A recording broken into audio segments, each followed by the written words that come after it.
Good evening and warm welcome to all of you to the webinar of Thrissur Management Association. I cordially welcome all of you to today's webinar on the topic business amidst of lockdown.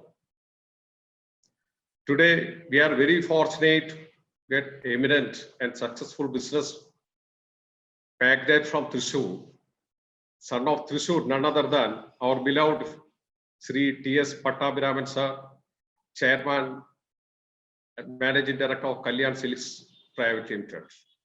Warm welcome to you, sir, to this meeting. Many past presidents of TMA is attending today's program. Managing committee members of TMA, invited guests, students, ladies and gentlemen. Once again, I'll welcome all of you to the TMA webinar on the topic business amidst of lockdown. Teaching business is very easy, but practically doing the business is very difficult. Especially due to this challenging time, all business people are finding it difficult to cope up with the changing environment. After the COVID-19 attack, it started with a health issue. Now it became the economic issue.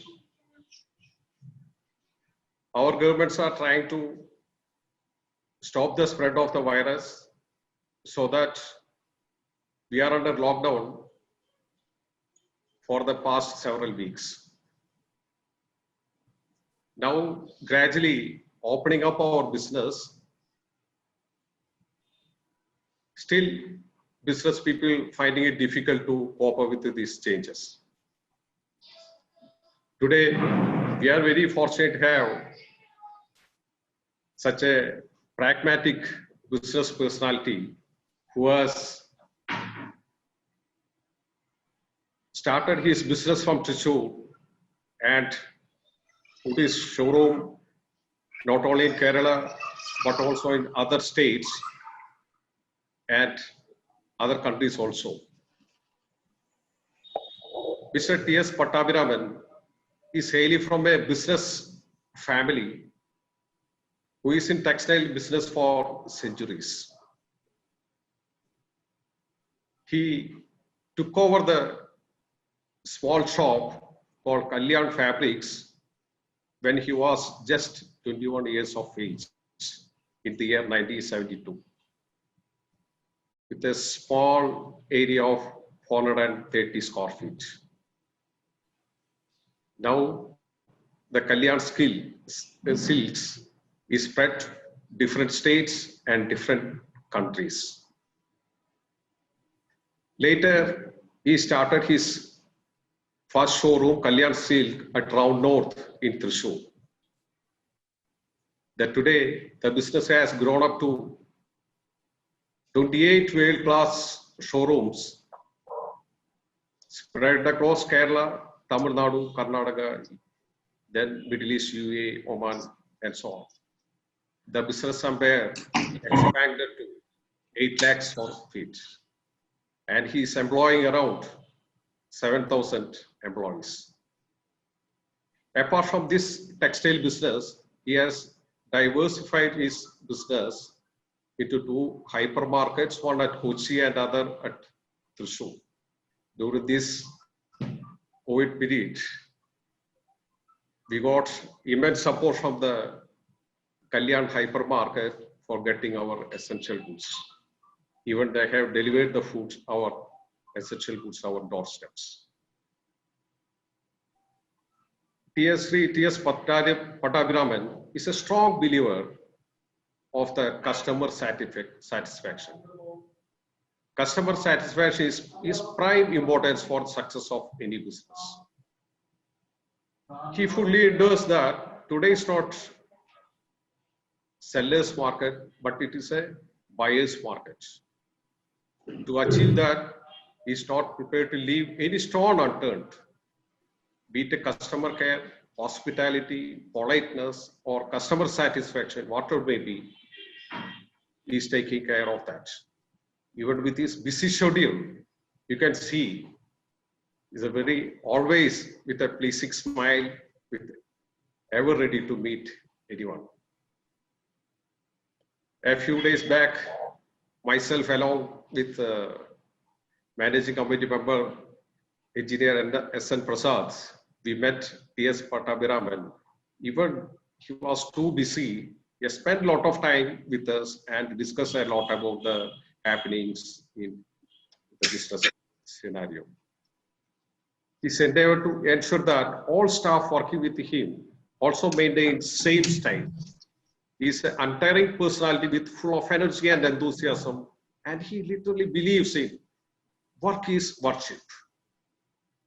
He believes in vision, sincere to work hard to achieve success. He believes in the principle of slow and steady, rather than nowadays everybody dreaming about big success in a short span of time. He holds many positions, like he was a former president of Chamber of Commerce and many other forums in trade and industry forums. I have noted to his different type of attitude in making the success of a business.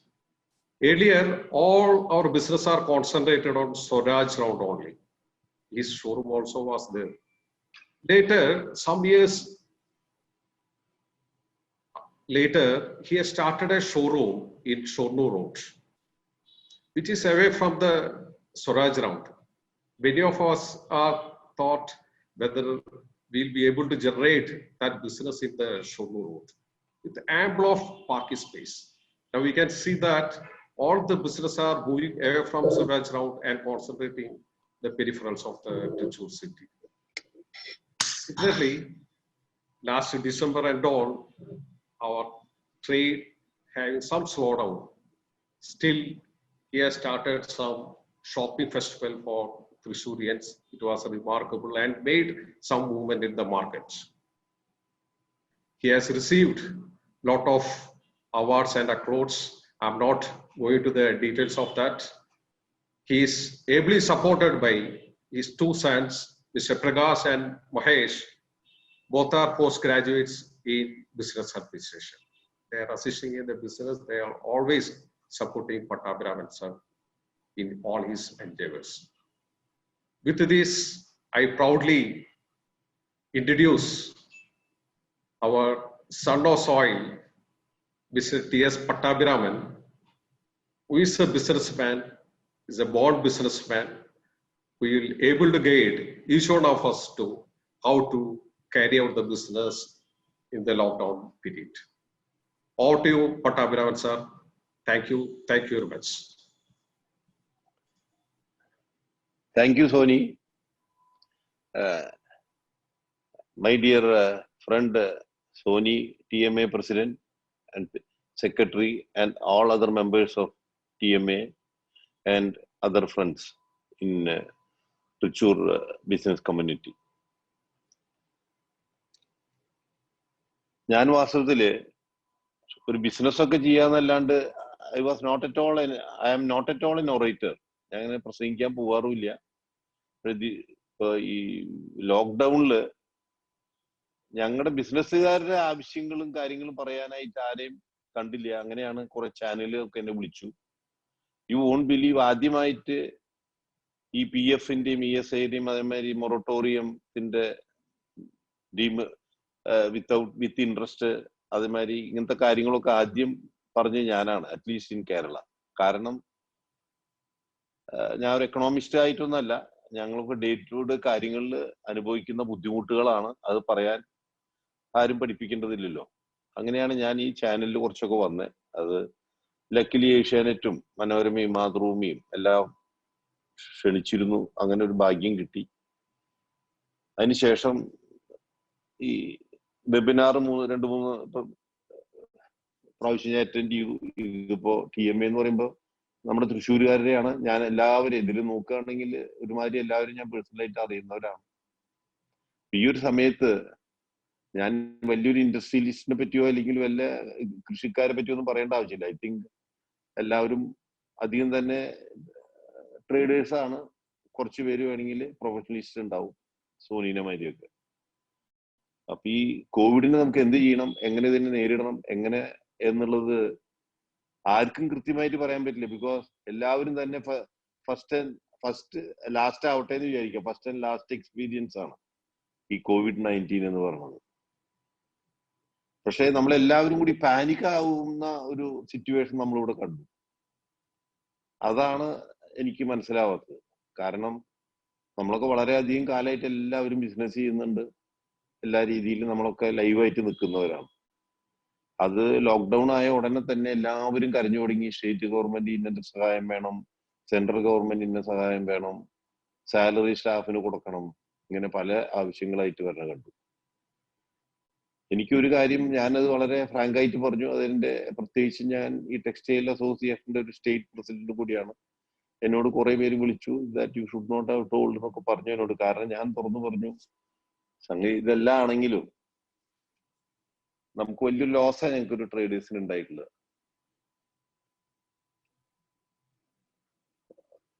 ഞങ്ങൾക്ക് വലിയൊരു ലോസാണ്. കാരണം ഒരു traders, especially ഒരു textile ട്രേഡാണ് എന്റെ main ആയിട്ടുള്ളത്. Super മാർക്കറ്റൊക്കെ അടുത്ത് വന്നതാണ്. ഈ ടെക്സ്റ്റൈൽ ട്രേഡിനെ സംബന്ധിച്ച് ഏറ്റവും പ്രധാനപ്പെട്ട സീസൺ എന്ന് പറഞ്ഞാൽ ഏറ്റവും വിഷു, ഈസ്റ്റർ, പിന്നെ ഇപ്പൊ റംസാനും ഇനി 3-4 ദിവസമേ ഉള്ളൂ. ശരിക്കും പറയുകയാണെങ്കിൽ നാളെ തൊട്ടാ തുറക്കാനേ സംഭവിച്ചിട്ടുള്ളൂ. മറ്റേതൊക്കെ വല്ല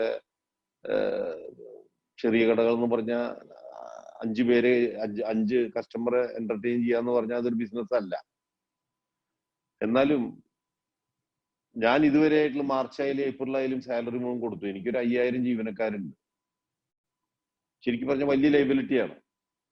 കാരണം പറയുകയാണെങ്കിൽ കൂടുതൽ ബിസിനസ് ഉള്ളവൻ നല്ല ടൈമിൽ എൻജോയ് ചെയ്യും. അതേമാതിരി ഇങ്ങനത്തെ സമയം വരുമ്പോൾ ഏറ്റവും കൂടുതൽ സഫർ ചെയ്യുന്നതും എക്സ്പാൻഷനും കൂടുതൽ ടീം ഉള്ളതാണ്.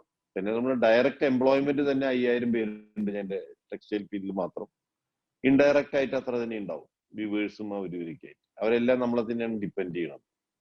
ഓഫ് കോഴ്സ് നമ്മൾ ഗവൺമെന്റിനോട് പല ആവശ്യങ്ങൾ ആവശ്യപ്പെട്ടിട്ടുണ്ട്. അത് തരുമോ തരാതിരിക്കുകയോ ചെയ്യട്ടെ, തരുന്നതാണ് നമ്മുടെ ആഗ്രഹം. പക്ഷേ നമ്മുടെ ഡ്യൂട്ടി ഉണ്ടല്ലോ, ഞാൻ അതാണ് ആലോചിച്ചത്. മക്കളോടൊക്കെ പറഞ്ഞാൽ ഞാൻ തന്നെ വന്നിട്ട് 48 കൊല്ലം ബിസിനസ്സിൽ. അതിനു മുമ്പ് ചെറിയ രീതിയിൽ ബിസിനസ് ചെയ്തിരുന്നു.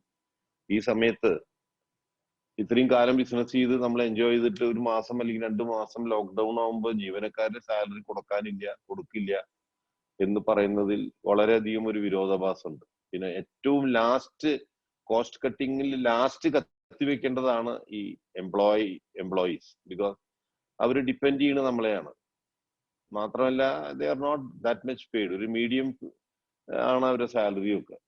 അപ്പൊ അത് നമ്മൾ കൊടുക്കണം എന്നുള്ള രീതിയിൽ ഈ 2 മാസവും ഞാൻ കൊടുത്തു. പിന്നെ എനിക്ക് പൊതുവെ പറയാനുള്ളത്, നമുക്ക് ഈ ടൈമിലാണ് ഒരു ലീഡർഷിപ്പ് ക്വാളിറ്റി വേണ്ടത്. എങ്ങനെ വീണാലും സാധാരണ പറയില്ല, അയാൾ കയ്യും കാലും കുത്തിയിട്ടേ വീഴുള്ളൂ എന്ന് പറയും. ആ രീതിയിൽ ഒരു ലീഡർഷിപ്പ് ക്വാളിറ്റിയാണ് വേണ്ടത്. ഇത് ലോക്ക്ഡൌൺ വന്നു, ഇനി ഇതിനെ എങ്ങനെ നേരിടണം, എങ്ങനെ വേണം എന്നുള്ളത്. അതിന് ആദ്യം തന്നെ വേണ്ടത് നമുക്കൊരു ആത്മധൈര്യം തീർച്ചയായിട്ടും വേണം. നമുക്ക് ആത്മധൈര്യം ഉണ്ടെങ്കിലാണ് മക്കൾക്കും കുടുംബത്തിനും ആ ധൈര്യം ഉണ്ടാവുള്ളൂ. നമുക്ക് ധൈര്യം ഉണ്ടെങ്കിൽ നമ്മളെ ഡിപ്പെൻഡ് ചെയ്യുന്ന ജീവനക്കാർക്ക് ധൈര്യം ഉണ്ടാവും, നമ്മുടെ കൂടെ ഉള്ളവർക്കൊക്കെ ഒരു ആത്മധൈര്യം ഉണ്ടാവും. അതുകൊണ്ട് ആകെ തളർന്നു പോകും. ഞാൻ തളർന്ന എല്ലാവരും തളർന്നു പോകും.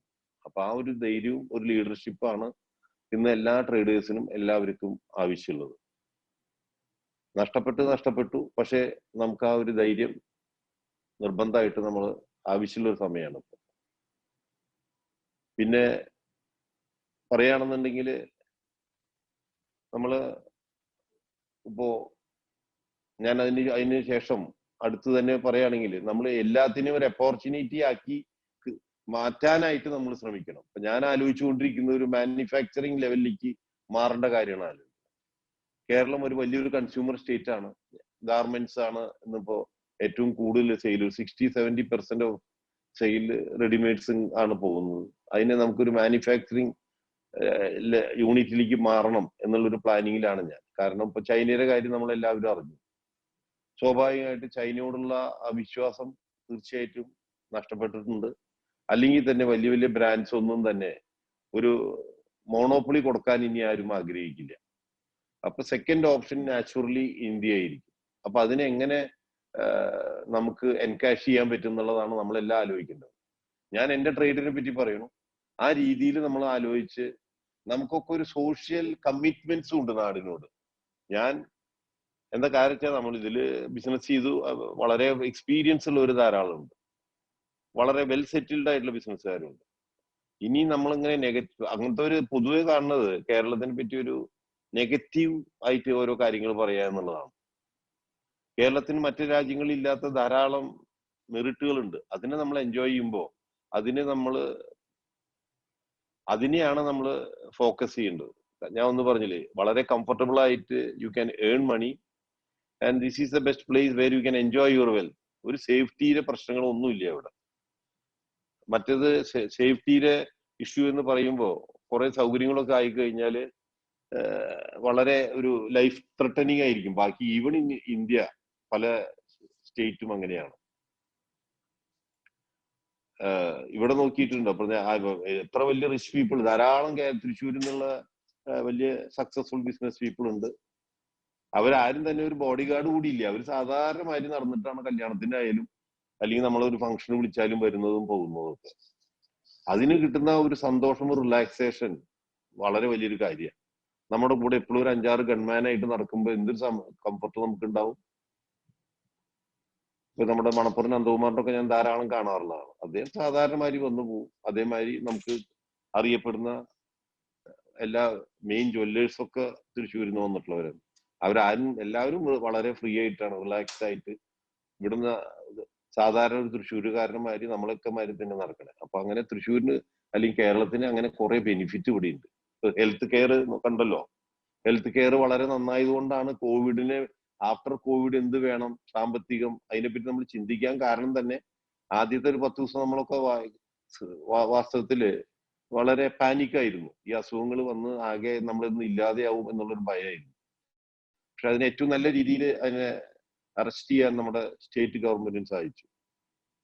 അത് നമ്മുടെ ഹെൽത്ത് കെയറിന്റെ ഒരു വലിയൊരു അഡ്വാൻറ്റേജ് ആയിട്ട് കാണണം. അപ്പൊ ഹെൽത്ത് കെയറിനെ പറ്റി ഏതാണെന്നുള്ള കേരളത്തിനെ പറ്റി എല്ലാവരും ആലോചിച്ചുകൊണ്ടിരിക്കുന്നു. എവിടെയാണ് കേരളം, എന്താണ് ഇതിന്റെ ബെനിഫിറ്റ്? അത് ഇന്റർനാഷണൽ ആയിട്ട് ഡിസ്കഷനിൽ വന്നിരിക്കുകയാണ്. അപ്പൊ ഹെൽത്ത് കെയർ ഇൻഡസ്ട്രിയിലും അതിന്റെ ഒപ്പം തന്നെ ടൂറിസവും ഞാൻ പറഞ്ഞ മാതിരി തന്നെ ധാരാളം സ്മോൾ സ്കെയിൽ ഫാക്ടറീസും കാര്യങ്ങളെല്ലാം ഇവിടെ വരാനുള്ള ഒരു സാഹചര്യമുണ്ട്. ഇതിൽ നമ്മൾ പൊളിറ്റിക്സ് ഒന്നും പറഞ്ഞില്ലെങ്കിൽ SME എന്നും പറഞ്ഞ് ധാരാളം ഈ ബഡ്ജറ്റിൽ ഈ എക്കണോമിക് പാക്കേജിൽ ധാരാളം ഫെസിലിറ്റീസ് വന്നിട്ടുണ്ട് എന്നുള്ളതിൽ യാതൊരു സംശയവുമില്ല. എഗ്രികൾച്ചറിനൊക്കെ വലിയ റിഫോംസ് ആണ് ഇപ്പൊ കൊണ്ടുവന്നിരിക്കുന്നത്. പ്രൈസ് എല്ലാത്തിനും ഒരു minimum price central government fix ചെയ്തിട്ടുണ്ട്. അപ്പൊ എഗ്രികൾച്ചറിസ്റ്റ് ആർ കംഫർട്ടബിൾ, അറ്റ്ലീസ്റ്റ് ആ പ്രൈസിങ്ങിൽ അവർക്ക് കിട്ടും. പിന്നെ അതേമാതിരി തന്നെ കിസാൻ കാർഡ് ഉള്ളവർക്ക് നാച്ചുറലി അവർക്ക് പൈസ ബാങ്കിൽ വരുന്നുണ്ട്. അങ്ങനെ ധാരാളം സൗകര്യമുണ്ട്. ഇപ്പൊ ഞാൻ എന്റെ ഗാർമെന്റ്സിനെ പറ്റി ഞാൻ പറഞ്ഞു വന്നല്ലോ. ഈ 24/7 അതായത് ഫ്ലവേഴ്സിന്റെ ചാനലില് ഒരു ഡിസ്കഷൻ ഉണ്ടായിരുന്നു. 4 ദിവസം മുമ്പാണ് ഉണ്ടായത്. അതിൽ ഞാൻ ഉണ്ടായിരുന്നു, മലബാർ അഹമ്മദ് ഉണ്ടായിരുന്നു, പിന്നെ നമ്മുടെ ഫിലിം പ്രൊഡ്യൂസർ സുരേഷ് ഉണ്ടായിരുന്നു, പിന്നെ നമ്മുടെ ടൗൺ പ്ലാനിംഗ് മെമ്പർ ശ്രീ ഹരിലാലും ഉണ്ടായിരുന്നു. ഞങ്ങൾ 4 പേരായിരുന്നു ചർച്ച. ഞാൻ ഇപ്പോ പറഞ്ഞ കാര്യങ്ങളൊക്കെയാണ് പറഞ്ഞത്. ഗാർമെന്റ് ഇൻഡസ്ട്രിക്ക് വളരെയധികം സൗകര്യങ്ങളുള്ള നാടാണത്. ധൈര്യമായിട്ട് ചെയ്യാം. കാരണം 75% നമുക്ക് ഇവിടെ കേരളത്തിൽ തന്നെ പൊട്ടൻഷ്യൽ മാർക്കറ്റാണ്. ഇതിനൊന്നും ആരും മാർക്കറ്റിനെ ടാപ്പ് ചെയ്യുന്നില്ല. കേരളത്തിലുള്ള ഏറ്റവും വലിയൊരു നെഗറ്റീവ് എന്താ വെച്ച് കഴിഞ്ഞാല് ഇവിടെ ഒരു വലിയൊരു ലേബർ അൺറസ്റ്റ് ആണ്, തൊഴിൽ പ്രശ്നങ്ങളുള്ള ഒരു നാടാണ് എന്നുള്ളൊരു ധാരണ നമ്മുടെ മാതിരി എംപ്ലോയേഴ്സും അതിനൊപ്പം തന്നെ ചാനലുകാരും എക്കണോമിസ്റ്റുകളും എല്ലാം അതൊരു നെഗറ്റീവ് പ്രചരിപ്പിക്കുക എന്ന് പറഞ്ഞാൽ വലിയൊരു സന്തോഷമുള്ള ഒരു കാര്യം. അതുകൊണ്ട് നമുക്കൊക്കെ എന്താണ് ബെനിഫിറ്റ് എന്ന് ആരും ആലോചിക്കുന്നില്ല.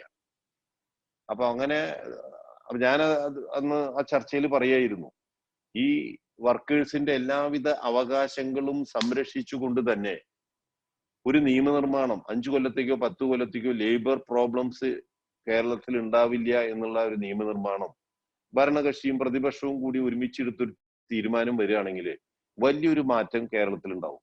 കാരണം ഏത് സംസ്ഥാനമായാലും ഏത് രാജ്യമായാലും ഡെവലപ്മെന്റ്സ് വേണമെങ്കിൽ ധാരാളം മാനുഫാക്ചറിങ്സ് വേണം. അതിന്റെ ഒരു കുറവ് കേരളത്തിൽ നല്ലോണം ഉണ്ട്. അത് തീർച്ചയായിട്ടും ഗൾഫ് നാടിൽ നിന്ന് കിട്ടിയ ഒരു അനുഗ്രഹമായിരുന്നു നമുക്ക്. ഇനിയിപ്പോ പൊതുവെ നമുക്ക് കണ്ടാൽ അറിയാം, അങ്ങനെ ഒരു വലിയൊരു ബെനിഫിറ്റ് ഇവിടുന്ന് പോകുന്നവർക്ക് ആർക്കും തന്നെ ഗൾഫ് നാടുകളിൽ ഉണ്ടാവുമെന്ന് തോന്നുന്നില്ല.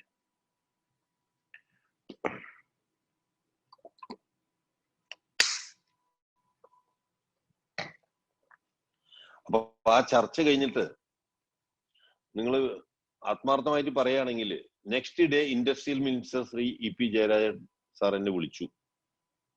സ്വാമി ഇങ്ങനെ മറ്റേ ചാനലില് ഡിസ്കഷനിൽ ഉണ്ടായിരുന്നു. സ്വാമിയുടെ ഡിസ്കഷനൊക്കെ ധാരാളം കേട്ടു എല്ലാവരും. കേരള ഗവൺമെന്റ് നിങ്ങളുടെ കൂടെയാണ്, എന്താ നിങ്ങൾ ചെയ്തു തരണ്ടേ ഗവൺമെന്റ് എന്ന് ചോദിച്ചിരുന്നു.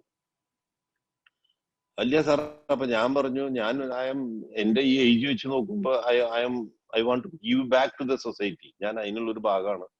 അപ്പൊ ഈ കേരള ഗവൺമെന്റ് ആയാലും ഭാരത സർക്കാർ ആയാലും അവരുടെ ഒരു ഭാഗമായി ചേർന്നുകൊണ്ട് എന്നെ കൊണ്ട് പറ്റാവുന്ന എംപ്ലോയ്മെന്റ് എങ്ങനെ കൊടുക്കാൻ സാധിക്കുമെന്ന് ആലോചിച്ചുകൊണ്ടിരിക്കുകയാണ്. സ്വാഭാവികമായിട്ട് എനിക്ക് ലാൻഡും ലൈസൻസും കാര്യങ്ങളൊക്കെ ഞാൻ ട്രൈ ചെയ്യും. എത്രയും വേഗം കിട്ടിയാൽ ഞാൻ എന്റെ ബിസിനസ്സുമായി മുന്നോട്ട് പോകും. ഗാർമെന്റ് എക്സ്പോർട്ടിന് വലിയ ഒരു ചാൻസ് ആണ് ഇനി വരിക എന്നൊക്കെ ഞാൻ പറഞ്ഞു. അദ്ദേഹം എന്നോട്, ഞാൻ നാളെ വിളിക്കാന്ന് പറഞ്ഞു, നാളെ തന്നെ വിളിച്ചിട്ട് എന്നോട് തൃശ്ശൂര് തന്നെ വേണമെന്നുണ്ടോ, അവിടെ അങ്ങനെയാണെങ്കിൽ ഞങ്ങളുടെ ഭാഗത്ത് നിന്ന് എല്ലാവിധ സഹായങ്ങളും ഉടനെ ഉണ്ടാവും, ഒരു അപ്ലിക്കേഷൻ തരും എന്നാണ് പറഞ്ഞിരിക്കുന്നത്. ഓപ്പൺ ആയിട്ട് പറയുകയാണെങ്കിൽ ഞാൻ സ്വപ്നത്തിൽ പോലും വിചാരിച്ചില്ല ഇങ്ങനെ ഒരു ഗവൺമെന്റ് ഇങ്ങനെ ഒരു സഹായമായിട്ട് നമ്മുടെ അടുത്തേക്ക് വരുന്നത്. അതേമാതിരി തന്നെ കറക്റ്റ് ഇന്ന് 3:30 മണിക്ക് നമ്മുടെ കേന്ദ്രമന്ത്രി ശ്രീ മുരളീധരൻ എന്നെ വിളിച്ചു. ലാൻഡ് ലൈനിൽ നിന്നാ വിളിച്ചപ്പോ ദില്ലിയിൽ നിന്നാണ്. അപ്പൊ എന്നോട് അവര് പറഞ്ഞു, ദില്ലി സെ ബാത് കർത്താ ഹൈ, മൈ മിനിസ്റ്റർ മുരളീധർ കോ ആപ്സെ ബാത് കർനാ ചാഹത്താ എന്നൊക്കെ പറഞ്ഞു. Okay, I am Pattabhiraman, I am holding. അപ്പൊ അങ്ങനെ ശ്രീ മുരളീധരൻ വന്നു ഫോണിൽ. അപ്പൊ എന്നോട് പറഞ്ഞു, ഇപ്പോ ഞാൻ ഒരു ഒഫീഷ്യൽ ഡിസ്കഷന് വേണ്ടിയിട്ടാണ് വന്നിരിക്കുന്നത്. അപ്പൊ നമുക്ക് 2-3 കാര്യങ്ങൾ ചോദിക്കാനാണ്. എന്താണ് എന്ന് ചോദിച്ചു. പറഞ്ഞു, പ്രൈം മിനിസ്റ്റർ ഓരോ ജില്ലയിൽ നിന്ന് ഒരു 6-7 പേരോട് ഈ എക്കണോമിക് പാക്കേജിനെ പറ്റി ഒപ്പീനിയൻ ചോദിക്കാൻ പറഞ്ഞിരിക്കുകയാണ്. അപ്പോ തൃശ്ശൂർ ജില്ലയിലെ ഒരു വ്യാപാരി എന്ന് എനിക്ക് താങ്കളുടെ അഭിപ്രായം അറിയാനാണ് ഞാൻ വിളിച്ചത്. അപ്പൊ ഞാൻ സ്വാഭാവികമായിട്ട് ഞാനൊരു ട്രേഡർ ആയതുകൊണ്ട് എന്റെ ബുദ്ധിമുട്ടാണല്ലോ ആദ്യം പറയാ. ഞാൻ തീർച്ചയായിട്ടും പറഞ്ഞു, തീർച്ചയായും ഈ വളരെ ഫാർ സൈറ്റഡ് പാക്കേജ് ആണ് എന്നുള്ളതിൽ യാതൊരു സംശയമില്ല. അതിലൊക്കെ 2-3 ഡിഫറൻസ് ഒപ്പീനിയൻ ഉണ്ടെങ്കിലും I really welcome this package. പക്ഷേ 2-3 കാര്യം ഞാൻ പറഞ്ഞു. ഈ എത്ര വലിയ മാനുഫാക്ചർ ഉണ്ടെങ്കിലും എന്തുണ്ടെങ്കിലും എൻഡ് പ്രോഡക്റ്റ് വിൽക്കുന്നത് ഞങ്ങൾ ട്രേഡേഴ്സ് ആണ്. ഈ ട്രേഡേഴ്സിന് നിങ്ങൾ തീരുമാനം ഒരു സ്ഥലത്തും ടച്ച് ചെയ്തിട്ടേ ഇല്ല. അങ്ങനെ ഒരു വലിയൊരു ട്രേഡിംഗ് കമ്മ്യൂണിറ്റി ഉണ്ടെന്ന് പോലും നിങ്ങളുടെ പാക്കേജിൽ ഇല്ല. ഞാൻ മനസ്സിലാക്കിയത് ഇവിടെ കേരളത്തിൽ കാര്യമായിട്ട് അഗ്രികൾച്ചറും ഇല്ല, ലാർജ് സ്കെയിൽ ഇൻഡസ്ട്രിയും ഇല്ല. അപ്പൊ ഉള്ളത് മുഴുവൻ സ്മോൾ ട്രേഡേഴ്സും സ്മോൾ ഇൻഡസ്ട്രീസും ആണ്. നിങ്ങൾ ഇതിനൊന്നും ടച്ച് ചെയ്തിട്ടേ ഇല്ല. അപ്പൊ അതുകൊണ്ട് തന്നെ 2-3 പ്രധാനപ്പെട്ട കാര്യം ഞാൻ തന്നെയാണ് ചാനലിൽ പറഞ്ഞത്. അത് ഞാൻ പറഞ്ഞു, ESI എന്ന് പറഞ്ഞാൽ തന്നെ as per the rule itself എന്തെങ്കിലും ഇങ്ങനത്തെ ഒരു കലാമിറ്റി ഉണ്ടാവുക, എന്തെങ്കിലുമൊക്കെ ഉണ്ടാവുമ്പോൾ ഞാൻ അങ്ങോട്ട് പറഞ്ഞു, നാളെ ഒരു വലിയൊരു കട കത്തിപ്പോയാൽ എംപ്ലോയർക്ക് ശക്തി ഇല്ലെങ്കിൽ ESI കൊടുക്കണ്ടേ? The same situation is here. അതുകൊണ്ട് നിങ്ങളുടെ ESIയുടെ ഇത് പ്രകാരം ഒരു 50% of the salary should be given to the staff members. അത് നിങ്ങൾക്ക് ഈസി ആയിട്ട് ചെയ്യാവുന്നതാണ്. അതിനെ പറ്റി ഇന്ന് വരെ ഒന്നും മിണ്ടിയിട്ടില്ല. പിന്നെ PF പ്രോവിഡന്റ് ഫണ്ട് എന്ന് പറഞ്ഞാൽ 12%ഓളം എംപ്ലോയിയും 12% എംപ്ലോയറും കോൺട്രിബ്യൂട്ട് ചെയ്യണം. ഈ ഒരു അവസരത്തിൽ ഒരു കൊല്ലം ഈ PF കോൺട്രിബ്യൂഷൻ ഫ്രീസ് ചെയ്താൽ ഒന്നും സംഭവിക്കില്ല. കാരണം എംപ്ലോയർക്ക് അതൊരു വലിയൊരു കംഫർട്ടാണ്. എംപ്ലോയിനെ സംബന്ധിച്ചുള്ള അവൻ ഇനി ആരായാലും കേരളത്തിൽ ഇനി കുറച്ചു കാലത്തേക്ക് 50% സാലറി ആണ് കിട്ടിയ ഭാഗ്യമാണ്. അപ്പൊ അങ്ങനെ വരുമ്പോൾ അവന് ടേക്ക് അവേ കൂടും. അല്ലെങ്കിൽ 50% നിന്നും PF പിടിക്കുമ്പോൾ അവനൊന്നും ഉണ്ടാവില്ല. അപ്പൊ ആ 2 കാര്യം. പിന്നെ ബാങ്കിന്റെ മോർട്ടേജിനെ പറ്റി ഞാൻ പറഞ്ഞു. വളരെ ഒരു ശരിയായിട്ടുള്ള രീതിയല്ല മോർട്ടേജ് കൊണ്ടുവന്നിട്ടുള്ളത്. കാരണം 3 മാസത്തേക്ക് വിത്ത് ഇൻട്രസ്റ്റ് ആണ് നിങ്ങൾ പറഞ്ഞിട്ടുള്ളത്. അതൊരു 6 മാസം വിത്തൗട്ട് ഇൻട്രസ്റ്റ് ആക്കണം. കാരണം ഞങ്ങളൊക്കെ ബാങ്കിൽ നിന്ന് ബോറോ ചെയ്യുന്നത് സീസൺ ടൈമിൽ പർച്ചേസിനാണ് ഞങ്ങൾ ബാങ്കിൽ നിന്ന് ബോറോ ചെയ്യുക. അതായത് ഫെബ്രുവരി മാർച്ചിൽ ഞങ്ങൾ ബോറോ ചെയ്തു, ഏപ്രിൽ മെയ് വിഷു ഈസ്റ്ററിൽ വിറ്റ് കഴിഞ്ഞാൽ ഞങ്ങൾ ബാങ്കിൽ പൈസ അടയ്ക്കും. അപ്പൊ ഈ ഞങ്ങളുടെ സ്റ്റോക്ക് മുഴുവൻ പെട്ട് കിടക്കണു, ബാങ്ക് ലൈബിലിറ്റി ഫുൾ ആയിട്ട് ഇരിക്കുന്ന സമയത്ത് കമ്മിങ് 3 months അല്ലെങ്കിൽ ഞങ്ങൾ ഇൻട്രസ്റ്റോട് കൂടി എന്ന് പറയുമ്പോൾ ബാങ്കിന് വളരെ വലിയൊരു പ്രോഫിറ്റാ വരിക. ഈ ഒരു പാൻഡമിക് സമയത്തും bank is trying to make money out of that. Because 3 മാസം ഒരു പണി എടുക്കണ്ട, ഓൾറെഡി കൊടുത്ത പൈസക്ക് ഇൻട്രസ്റ്റ് അടക്കം വരും എന്ന് പറയുമ്പോൾ അത് വലിയൊരു തെറ്റാണ്. പിന്നെ അതേമാതിരി തന്നെ ഈ പാക്കേജിൽ മുഴുവൻ ബാങ്കിൽ നിന്ന് ബോറോ ചെയ്യുക അല്ലെങ്കിൽ ബാങ്കിൽ നിന്ന് ഉള്ള ഫെസിലിറ്റി ആണ് ഉദ്ദേശിക്കുന്നത്. പക്ഷെ ബാങ്ക് പീപ്പിൾ വലിയ വലിയ മൾട്ടി മില്യനേഴ്സിനൊക്കെ വലിയ എമൗണ്ട് കൊടുത്ത് കുറച്ചൊക്കെ അവരൊക്കെ കൈപൊള്ളിയിരിക്കുന്നതുകൊണ്ട് അവർക്ക് ആകെ പേടിയാ. ഒരു ചെറിയ ട്രേഡറോ മറ്റൊരെന്ന് ചോദിച്ചാൽ അവർ കൊടുക്കുന്നില്ല. അപ്പോ ഈ പറഞ്ഞ ട്രേഡേഴ്സിന് മറ്റുള്ളവർക്ക് ഈ പൈസ വന്ന് കയ്യിൽ കിട്ടാൻ വളരെയധികം വൈകും. ഞാൻ പറഞ്ഞു ഒരു കാര്യം നിങ്ങൾ നോക്കിയാൽ അറിയാം, ഈ സ്മോൾ ട്രേഡേഴ്സ് ഇപ്പൊ കേരളത്തിലുള്ളവരൊക്കെ തന്നെ നോക്കുകയാണെങ്കിൽ 10 കൊല്ലം 25 കൊല്ലം 50 കൊല്ലം പഴക്കം ചെന്നവരാണ്. അവരാരും തന്നെ ബാങ്കിൽ നിന്ന് ലോൺ എടുത്തിട്ട് ഓടിപ്പോയ ചരിത്രങ്ങളില്ല. അവരൊക്കെ ഇന്നും ബിസിനസ് ചെയ്യുന്നുണ്ട്. ചിലപ്പോ ഒരു വീഴ്ച വന്നിരിക്കാം, എന്നാൽ അവര് പഴയകാലത്തെ വീടോ ഭൂമിയോ ഒക്കെ ആയിട്ടുണ്ട്. അങ്ങനെ ഇവിടുത്തെ ട്രേഡേഴ്സ് ബാങ്കിനെ തോൽപ്പിച്ച് പറ്റിച്ചു പോയ ചരിത്രങ്ങൾ വളരെ കുറവാണ്. ഈ 1000, 2000, 10,000 കോടി കൊടുത്തിട്ടാണ് കൂടുതൽ ബുദ്ധിമുട്ട് വരുന്നത്. അതുകൊണ്ട് സ്മോൾ ട്രേഡേഴ്സിന് ഈ ഫിനാൻസ് കൊടുക്കുന്ന കാര്യത്തിലും ഒരു ബാങ്കിങ് ഫെസിലിറ്റി കൊടുക്കാനും സെൻട്രൽ ഗവൺമെന്റിന്റെ ഏറ്റവും വലിയ ഒരു ശ്രദ്ധ വേണം എന്ന് ഞാൻ അദ്ദേഹത്തോട് പറഞ്ഞു. ഞാൻ ഇന്ന് ഈ ഒരു മീറ്റിംഗ് ഉണ്ട്, അതില് ഞാൻ ഇത് പറഞ്ഞോട്ടെ ചോദിച്ചപ്പോ പറഞ്ഞോളൂ എന്ന് പറയുകയും ചെയ്തു. അതുകൊണ്ടാണ് ഞാൻ ധൈര്യമായിട്ട് കേന്ദ്രമന്ത്രി വിളിച്ച കാര്യം പറയാൻ കാരണം. അപ്പൊ നമ്മുടെ ഭാഗത്തു നിന്ന് നമുക്ക് കിട്ടാവുന്ന ഇൻഫ്ലുവൻസുകളെല്ലാം ഉപയോഗിച്ചുകൊണ്ട് നമ്മൾ ചർച്ച ചെയ്യുന്നുണ്ട്.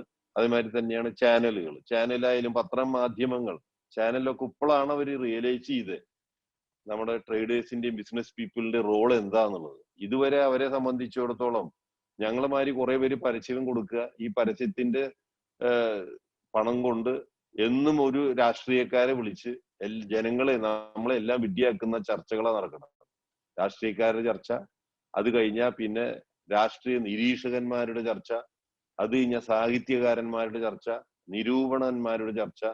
ഇതാ ശരിക്കും പറഞ്ഞാല് ഈ നീന്താൻ പഠിക്കണമെങ്കിൽ വെള്ളത്തിൽ പഠിക്കണം, തുലുപ്പായിൽ നീന്താൻ പഠിക്കാൻ പറ്റില്ല. ഇവര് ചർച്ച ചെയ്യണത് മുഴുവൻ പായൽ നീന്തിയിട്ടുള്ളവരാ. പ്രാക്ടിക്കൽ വിസിറ്റുള്ളവർ ആരെയും ഇതിൽ കാണാനില്ല. ആ ഒരു രീതി ഒക്കെ കുറെയൊക്കെ മാറ്റം വരാനുണ്ട്. ആ മാറ്റം വരണമെങ്കിൽ തീർച്ചയായും നമ്മൾ business community, especially TMA, Thrissur management അസോസിയേഷനൊക്കെ അതിന് വലിയ ഒരു റോള് ഉണ്ട്. ഞാൻ അന്ന് വന്നപ്പോഴും പറഞ്ഞു, ഇതിൽ ധാരാളം പേര്, അധികം പേര് ഞാൻ കണ്ടപ്പോൾ ബിസിനസ്സോ അല്ലെങ്കിൽ റിട്ടയർമെന്റ് ആയിട്ടുള്ളവരൊക്കെയാണ് അധികം കാണുന്നത്. യങ്സ്റ്റേഴ്സിന് നമ്മൾ TMAയിലേക്ക് കൊണ്ടുവരണം. അവരും ആദ്യം തന്നെ ഫണ്ടൊക്കെ തരാൻ മടിക്കും. ഒരു 6 മാസവും ഒക്കെ അവർക്ക് ഒരു ഫ്രീ എൻട്രി കൊടുക്കണം അവർക്ക് ഇവ ഡിസ്കഷൻസിലും കാര്യങ്ങളിലും. അതിൽ 2 പേരെങ്കിലും വിജയിച്ചാൽ നമുക്കൊക്കെ വലിയ ഭാഗ്യമായി എന്നാണ് ഞാൻ പറഞ്ഞത്. എന്തായാലും ഞാൻ കൂടുതലായി ഇനിയൊന്നും പറയാൻ ആഗ്രഹിക്കുന്നില്ല. എന്തായാലും എന്നെ നിങ്ങൾ ക്ഷണിച്ചതിലും എനിക്ക് നിങ്ങളുമായിട്ട് പരിചയപ്പെടാൻ സാധിച്ചതിലും വളരെ സന്തോഷമുണ്ട്. പിന്നെ ഡൈവേഴ്സിഫിക്കേഷൻ എപ്പോഴും ഗുണം ചെയ്യുമെന്നുള്ളതിന് എനിക്ക് ഗോഡ് ഗിഫ്റ്റ് ആയിരുന്നു ഈ സൂപ്പർ മാർക്കറ്റ് എന്റെ എൻട്രി. ഇപ്പൊ എനിക്ക് 4 എണ്ണം ഉണ്ട്. തൃശ്ശൂർ 2 ഉണ്ട്, എറണാകുളത്ത് 1 ഉണ്ട്, കൽപ്പറ്റയിൽ 1 ഉണ്ട്. ഈ 4 എണ്ണം എനിക്ക് ഇന്നത്തെ ഒരു സാഹചര്യത്തിൽ എല്ലാം ലോക്ക്ഡൌൺ ആയപ്പോ ഈ സൂപ്പർ മാർക്കറ്റ് സത്യത്തിൽ പറഞ്ഞാൽ വലിയൊരു ഓക്സിജൻ തന്നെയായിരുന്നു. അതുകൊണ്ട് തന്നെ നമ്മളെല്ലാവരും Don puttu all eggs in one basket എന്ന് പറഞ്ഞ മാതിരി എന്തെങ്കിലും ഇപ്പൊ ചെറിയ ഡൈവേർഷൻ ചെയ്യണം. ധൈര്യമാണ് ഏറ്റവും പ്രധാനപ്പെട്ടത്. അത് നമ്മളിങ്ങനെ ഭയന്നാൽ പോയി. എന്നെ സംബന്ധിച്ചുള്ള എനിക്ക് അങ്ങനെ ഒരു ടെൻഷനെ തോന്നിയിട്ടില്ല. ഇപ്പൊ 2 മാസമായി. അത് ഞാൻ അതിന് പോസിറ്റീവായിട്ട് എടുത്തു. മക്കളായിട്ടും പേരക്കുട്ടികൾക്കൊന്നും എന്നെ കണ്ടാൽ അറിയില്ലായിരുന്നു. അപ്പൊ അവരൊക്കെ ഞാനായിട്ട് നല്ല ഒന്നുകൂടി അടുപ്പായി, ഫ്രണ്ട്സായി.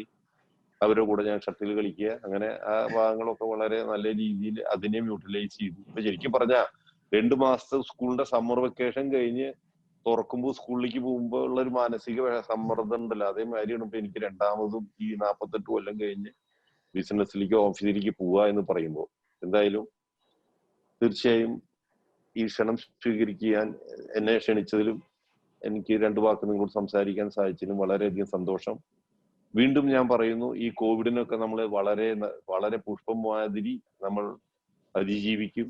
കേരളവും ഭാരതവും വലിയ രീതിയിലേക്ക് ഉയരും. എപ്പോഴും ഒരു വീഴ്ച ഉണ്ടായാൽ ഒരു കാര്യം ഉറപ്പാണ്, അതിനുശേഷം വരുന്നത് വലിയൊരു ഉയർച്ചയായിരിക്കും. ആ ഉയർച്ചയിൽ നമ്മൾ രാഷ്ട്രീയക്കാരന്മാരെ അല്ലാതെ നമുക്ക് എന്ത് കോൺട്രിബ്യൂട്ട് ചെയ്യാൻ സാധിക്കും നാടിന് വേണ്ടി എന്നുള്ള ഒരു ചിന്തയോടുകൂടി നമ്മളെല്ലാവരും കൂടി പ്ലാൻ ചെയ്യണം. മാത്രമല്ല ധാരാളം ചെറിയ ഇപ്പൊ എല്ലാവരും ഇപ്പൊ ലാർജ് സ്കെയിൽ വലിയ വലിയ കുത്തകക്കാരെ കുറ്റം പറഞ്ഞുകൊണ്ട് അവരാണ് ഇവരാണെന്ന് പറയുന്നതിന് പകരം 5 6 7 പേരായിട്ട് ജോയിന്റ് ആയിട്ട് ചെറിയ രീതിയിൽ ഒരാളുടെ ബുദ്ധിയും സാമ്പത്തികവും അങ്ങനെ 6 7 പേര് കൂടി ചെറിയ ചെറിയ രീതിയിൽ നമുക്ക് പറ്റാവുന്ന SMEയിലേക്ക് വന്നിട്ടുള്ള അഡ്വാൻറ്റേജ് ഒക്കെ അൺഇമാജിനബിൾ അഡ്വാൻറ്റേജ് ആണ്. എന്തെല്ലാമാണ് ഒരു സ്മോൾ സ്കെയിൽ ഇൻഡസ്ട്രി തുടങ്ങിയാലുള്ള അഡ്വാൻറ്റേജ്, അതെല്ലാം പക്കയായി നമുക്ക് മനസ്സിലാക്കി ഈ TMA അതിനൊക്കെ ഒരു ലീഡർഷിപ്പ് എടുക്കണം. അത് എല്ലാവർക്കും മനസ്സിലാക്കി കൊടുക്കാനും അതുകൊണ്ട് കിട്ടുന്ന ബെനിഫിറ്റ് മനസ്സിലാക്കി കഴിഞ്ഞാൽ കുറെ പേർക്കൊക്കെ ഇങ്ങനെ ഓരോ ചെറിയ ചെറിയ യൂണിറ്റുകൾ തുടങ്ങാനും ഈ നാടിന്റെ പുരോഗതിയോടൊപ്പം ചലിക്കാനും സാധിക്കും എന്ന് പറഞ്ഞുകൊണ്ട് ഞാൻ എന്റെ വാക്കുകൾ നിർത്തുന്നു. നന്ദി, നമസ്കാരം. Thank you Pattabhiraman sir. It was excellent speech. പ്രായോഗികമായിട്ടുള്ള ഒരു ബിസിനസിന്റെ പാടായിരുന്നു. അതായത് നമ്മള് ബിസിനസ് സ്കൂളിലോ അല്ലെങ്കിൽ നമ്മൾ പഠിക്കുന്ന സാറ് പറഞ്ഞ പോലെ തന്നെ പുൽപ്പായയില് നീന്തിയിട്ട് കാര്യമില്ല, വെള്ളത്തിൽ തന്നെ നീന്തൽ പഠിക്കണം. എനിവേ വി എക്സ്പെക്ട് ഇപ്പൊ തൃശ്ശൂരൊക്കെ ഒരു എക്സ്പോർട്ട് ഓറിയന്റഡ് ആയിട്ടുള്ള ഗാർമെന്റ്സിന്റെ ഒരു എക്സ്പോർട്ട് സെന്റർ ലൈക്ക് തിരുപ്പൂരായി മാറട്ടെ എന്ന് ഞങ്ങൾ പറയുകയാണ്. അതുപോലെ തന്നെ നമ്മുടെ പാർട്ടിസിപ്പേറ്റ് ചെയ്യുന്ന പല മെമ്പേഴ്സിനും വിൽ ഹാവ് സം ക്വസ്റ്റ്യൻസ്. അപ്പോ ആ questions either you put in chat box so that we'll take up the question, or else raise your hand. Raise your hand means ningade screen in the bottom side you can see a button called raise hand. That also you can do that. Then we'll open up for the question answer session. എന്തായാലും ഇന്നത്തെ ഒരു session ഒരു പ്രായോഗികമായിട്ടുള്ള ഒരു ബിസിനസ്സുകാരന്റെ almost ആ ഒരു experience ആണ് നമ്മളോട് ഈ ഒരു കുറഞ്ഞ സമയം കൊണ്ട് പട്ടാഭിരാമൻ സാറ് ഷെയർ ചെയ്തത്.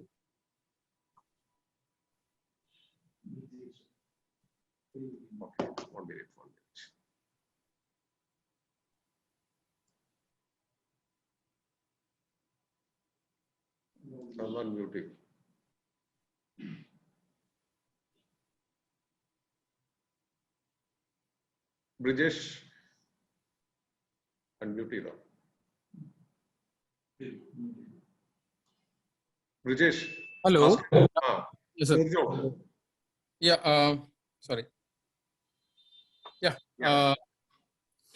അല്ല ഞാൻ സർവീസ് സെക്ടറിലുള്ളവർക്കും അതുപോലെ എന്തെങ്കിലും ബിസിനസ് ഓപ്പർച്യൂണിറ്റീസ് എന്നെ കുറിച്ചിട്ട് സാറിന് അറിയുമെന്ന് അറിയാൻ വേണ്ടിയിട്ടായി. ഇപ്പൊ MSMEയില് നമ്മളൊക്കെ സർവീസ്, ഞാൻ ആർക്കിടെക്റ്റ് ആണ്, തൃശ്ശൂർ ജൈഡ് ആർക്കിടെക്ട്സ് എന്ന് പറയുന്നു.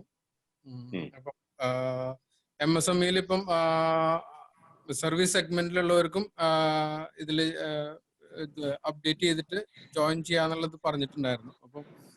അപ്പൊ അതിന്റെ ഭാഗമായിട്ട് ആ സെഗ്മെന്റിലും ഇതുപോലെ ഓപ്പർച്യൂണിറ്റീസ് കൂടുതലായിട്ട് സാറിന് അറിയുന്നുണ്ടെങ്കിൽ എന്തെങ്കിലും അറിയാലോ എന്ന് വെച്ചിട്ട് ചോദിച്ചെന്ന് മാത്രം.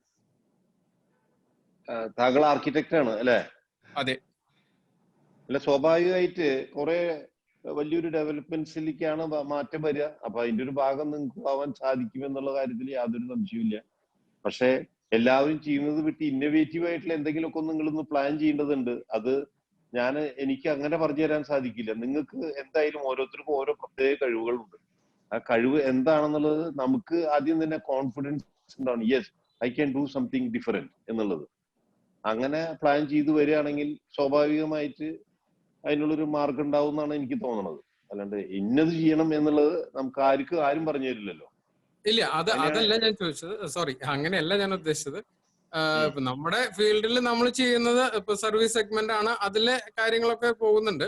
അതും നമ്മളിപ്പോ ഒരു ബിസിനസ് ആയിട്ട് ലിങ്ക് ചെയ്യാവുന്ന വേറെ ഏതെങ്കിലും ഓപ്പർച്യൂണിറ്റീസ് അത് തീർച്ചയായിട്ടും വരുന്നുള്ളൂ. SME ഈ പുതിയ ഇതിൽ സിസ്റ്റപ്രകാരം ധാരാളം വലിയ ലാർജ് സ്കെയിൽ ഇൻഡസ്ട്രി പ്രൈവറ്റൈസേഷൻ ചെയ്യുമ്പോൾ അതിന്റെ പാർട്സുകൾ ക്രിയേറ്റ് ചെയ്യുക, പിടിക്കുക എന്നൊക്കെ ധാരാളം വരുമല്ലോ. അതാണല്ലോ പഞ്ചാബികളും നോർത്ത് ഇന്ത്യൻസും ഒക്കെ കയറി പിടിക്കണേ. നമുക്കതൊക്കെ ധാരാളം സാധിക്കും. മനസ്സിലായോ? ഒരു മലയാളികളെ നിങ്ങൾക്ക് അതെ പറഞ്ഞു ഒറ്റയ്ക്ക് പറ്റിയില്ലെങ്കിൽ 6 7 പേരായിട്ട് അതൊന്ന് പ്ലാൻ ചെയ്ത് മറ്റുള്ളവന് 10 പ്രാവശ്യം പറഞ്ഞു കൊടുക്കുന്ന ഒരു പ്രാവശ്യം പറയുമ്പോഴേക്കും മലയാളിക്ക് അത് മനസ്സിലാവും. നമുക്ക് ആ അത് അങ്ങനെ നമുക്ക് അതുമായിട്ട് അസോസിയേറ്റ് ചെയ്യാൻ തീർച്ചയായിട്ടും സാധിക്കുമല്ലോ. തീർച്ചയായിട്ടും. ഇപ്പൊ പ്രൈവറ്റൈസേഷൻ വലിയ രീതിയിലേക്ക് വരികയാണല്ലോ, അതില് തീർച്ചയായും എല്ലാവർക്കും പാർട്ടിസിപ്പേറ്റ് ചെയ്യാൻ സാധിക്കും. അതുകൊണ്ടാണ് എല്ലാവരും ഈ ക്യാഷ് കൊടുക്കണം എന്ന് പറഞ്ഞപ്പോൾ അത് സെൻട്രൽ ഗവൺമെന്റ് ചെയ്തിട്ടില്ലല്ലോ. 20 ലക്ഷം കോടി എന്ന് പറഞ്ഞാൽ ചെറിയ എമൗണ്ട് അല്ല. അതിപ്പോ നാട്ടിലേക്ക് വരുമ്പോ അതിന്റെ ഒരു ബെനിഫിറ്റ് അത് നമ്മൾ ഇൻവോൾവ് ചെയ്യുന്നവർക്ക് തീർച്ചയായിട്ടും ബെനിഫിറ്റ് ഉണ്ടാവും എന്നാണ് ഞാൻ മനസ്സിലാക്കുന്നത്. ഞാനിപ്പോ ഗവൺമെന്റിന്റെ പറഞ്ഞു, ഞാൻ അത് മാത്രമല്ല വേറെ 1-2 ഞാൻ പ്ലാൻ ചെയ്തുകൊണ്ടിരിക്കുക. എന്നെ സംബന്ധിച്ചോളം എനിക്ക് സമയം ഉണ്ടായിട്ട് ഒഴിവുണ്ടായിട്ടല്ല, എന്റെ ഒരു ഭാഗമാണത്. It's my part and parcel of life. Luckily both the sons and daughter in laws are also into business. അവരും വളരെ താല്പര്യമാണ്. പിന്നെ അടുത്ത തലമുറ വരുന്നു. അപ്പൊ അങ്ങനെ ചെയ്യാൻ സാധിക്കും. പക്ഷെ അതാണ് പറഞ്ഞത്, ഇപ്പൊ നിങ്ങൾ ആർക്കിടെക്റ്റ് ആണ്, വേറെ ലൈനിലുള്ള ഒരു 6-7 പേരായിട്ട് ഇപ്പോ പ്ലാൻ ചെയ്യാവുന്ന കാര്യങ്ങൾ ധാരാളം ഉണ്ട്.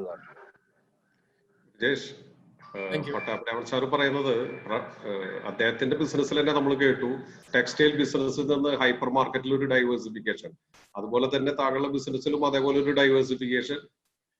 പിന്നെ പ്രത്യേകിച്ച് എഗ്രികൾച്ചർ പ്രോഡക്ട്സുകള്, എഗ്രികൾച്ചറിന്ന് ധാരാളം പ്രോഡക്ട്സുകൾ ഉണ്ടാക്കാലോ, മനസ്സിലായ? ഇപ്പോ അതിപ്പോ മാംഗോന്ന് പൾപ്പ് ഉണ്ടാക്കണു, അത് നാളികേരത്തിൽ നിന്ന് നമ്മുടെ കോക്കനട്ട് വാട്ടർ, അതേമാതിരി ധാരാളം എഗ്രികൾച്ചർ പ്രോഡക്ട്സ്, ഇപ്പൊ കൊള്ളി, ഇങ്ങനെ പലതിന്നും പല പ്രോഡക്ട്സും, അതിനൊക്കെ വലിയൊരു മാർക്കറ്റും വലിയ ഒരു സപ്പോർട്ടാണ് സെൻട്രൽ ഗവൺമെന്റ് തരുന്നത്. എഗ്രികൾച്ചറിനാണ് അവർ ഏറ്റവും വലിയൊരു പ്രയോറിറ്റി കൊടുത്തിരിക്കുന്നത്.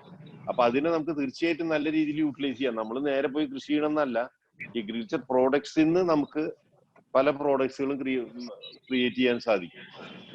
ഇന്നിപ്പോ നമ്മുടെ സൂപ്പർ മാർക്കറ്റിലൊക്കെ നമുക്ക് നെട്ടിപ്പോവും, ഒരു 10,000 കണക്കിന് വെറൈറ്റീസ് ഉണ്ട്. ഏതെടുത്താലും ഒരു 1000, ഇപ്പൊ ജ്യൂസ് നോക്കുകയാണെങ്കിൽ ഒരു 1000 എണ്ണം ഉണ്ടാവും. എന്ത് നോക്കിയാലും ഉണ്ടാവും, ഒരു 10,000 കണക്കിനുള്ളത്. ഇതെല്ലാം വിറ്റ് പോണുണ്ട്. നമ്മുടെ പഴയകാലമാര് കുക്കിംഗ് ഉള്ളത് ഇല്ലാണ്ടായില്ലേ നാട്ടില്. അങ്ങനെ പല പ്രോഡക്റ്റും ചെയ്യാൻ സാധിക്കും എന്നാണ് എന്റെ വിശ്വാസം. നമുക്ക് ധാരാളം ക്വസ്റ്റ്യൻസ് ഉണ്ട്. അതില് രാമകൃഷ്ണന്റെ ഒരു ക്വസ്റ്റ്യൻ ആണ്, അദ്ദേഹത്തിന്റെ ഒരു പ്രാക്ടിക്കൽ സജഷൻ ആണ് ചോദിക്കുന്നത്. Kerala government any assurance about protecting the manufacturing in Kerala? അതായത് കേരളത്തിൽ മാനുഫാക്ചർ ചെയ്യുന്നതിന് കേരള ഗവൺമെന്റിന്റെ നമുക്ക് എന്തെങ്കിലും പ്രൊട്ടക്ഷൻ കിട്ടുമോ?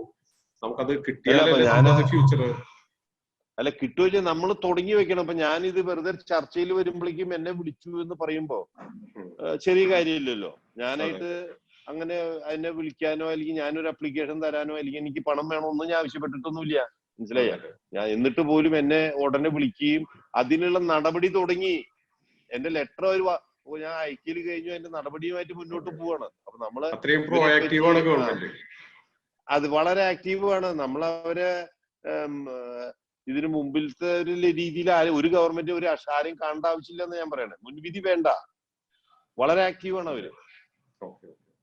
ഇനി അടുത്തൊരു ചോദ്യം, നമ്മുടെ തൃശൂർ മാനേജ്മെന്റ് അസോസിയേഷന്റെ പാസ്റ്റ് പ്രസിഡന്റ് ക്രിസ്റ്റോ ജോർജ്. ക്രിസ്റ്റോ നമ്മുടെ കൂട്ടുകാരനാണ്. ക്രിസ്റ്റോ അൺമ്യൂട്ട് ചെയ്യൂ. Hi Swami, good evening. Good evening Christo. Good evening. കേൾക്കാമോ? ഓക്കെ സ്വാമി, വളരെ സന്തോഷമുണ്ട്. വളരെ സന്തോഷമുണ്ട് മാനുഫാക്ചറിങ് സെക്ടറിലേക്ക് സ്വാമി വരാൻ പോവാന്നുള്ളത്. സ്വാമി കാര്യം ചെയ്യേണ്ടത്, സ്വാമിയെ പോലെ ഒരാൾ മുന്നോട്ട് ചെയ്തത് ഒരു മാനുഫാക്ചറിങ് സെക്ടർ മാത്രമല്ല, ഒരു ക്ലസ്റ്റർ ഫോം ചെയ്യാൻ വെച്ചാൽ ഒരു 50,000 പേർക്ക് ആയാലും നമുക്ക് ടെക്സ്റ്റൈൽ സെഗ്മെന്റിൽ, റെഡിമെയ്ഡ് സെഗ്മെന്റിൽ തൃശ്ശൂർ മാത്രം ജോലി കൊടുക്കാൻ പറ്റുന്ന സ്വാമി കൊണ്ട്. കാരണം ഒരു യങ് എന്റർപ്രണേഴ്സിന് ഒരു 50 പേര് 100 പേരെ സ്വാമിയുടെ അണ്ടറിൽ ഡെവലപ്പ് ചെയ്യാൻ പറ്റും. ഓരോ സ്ഥലത്തും ഒരു 500 പേര് വെച്ചത് തന്നെ ഒരു 50,000 പേർക്ക് ജോലി സ്വാമി വിചാരിച്ച ആ ഇനിഷ്യേറ്റീവ് എടുക്കാൻ പറ്റും. കാരണം ഇപ്പൊ ഗവൺമെന്റ് സ്വാമിയുടെ കൂടെ ഉണ്ട്. നമുക്ക് ഗവൺമെന്റിൽ നിന്ന് വലിയ സഹായം ഗവൺമെന്റ് എന്റെ കൂടെ അല്ല.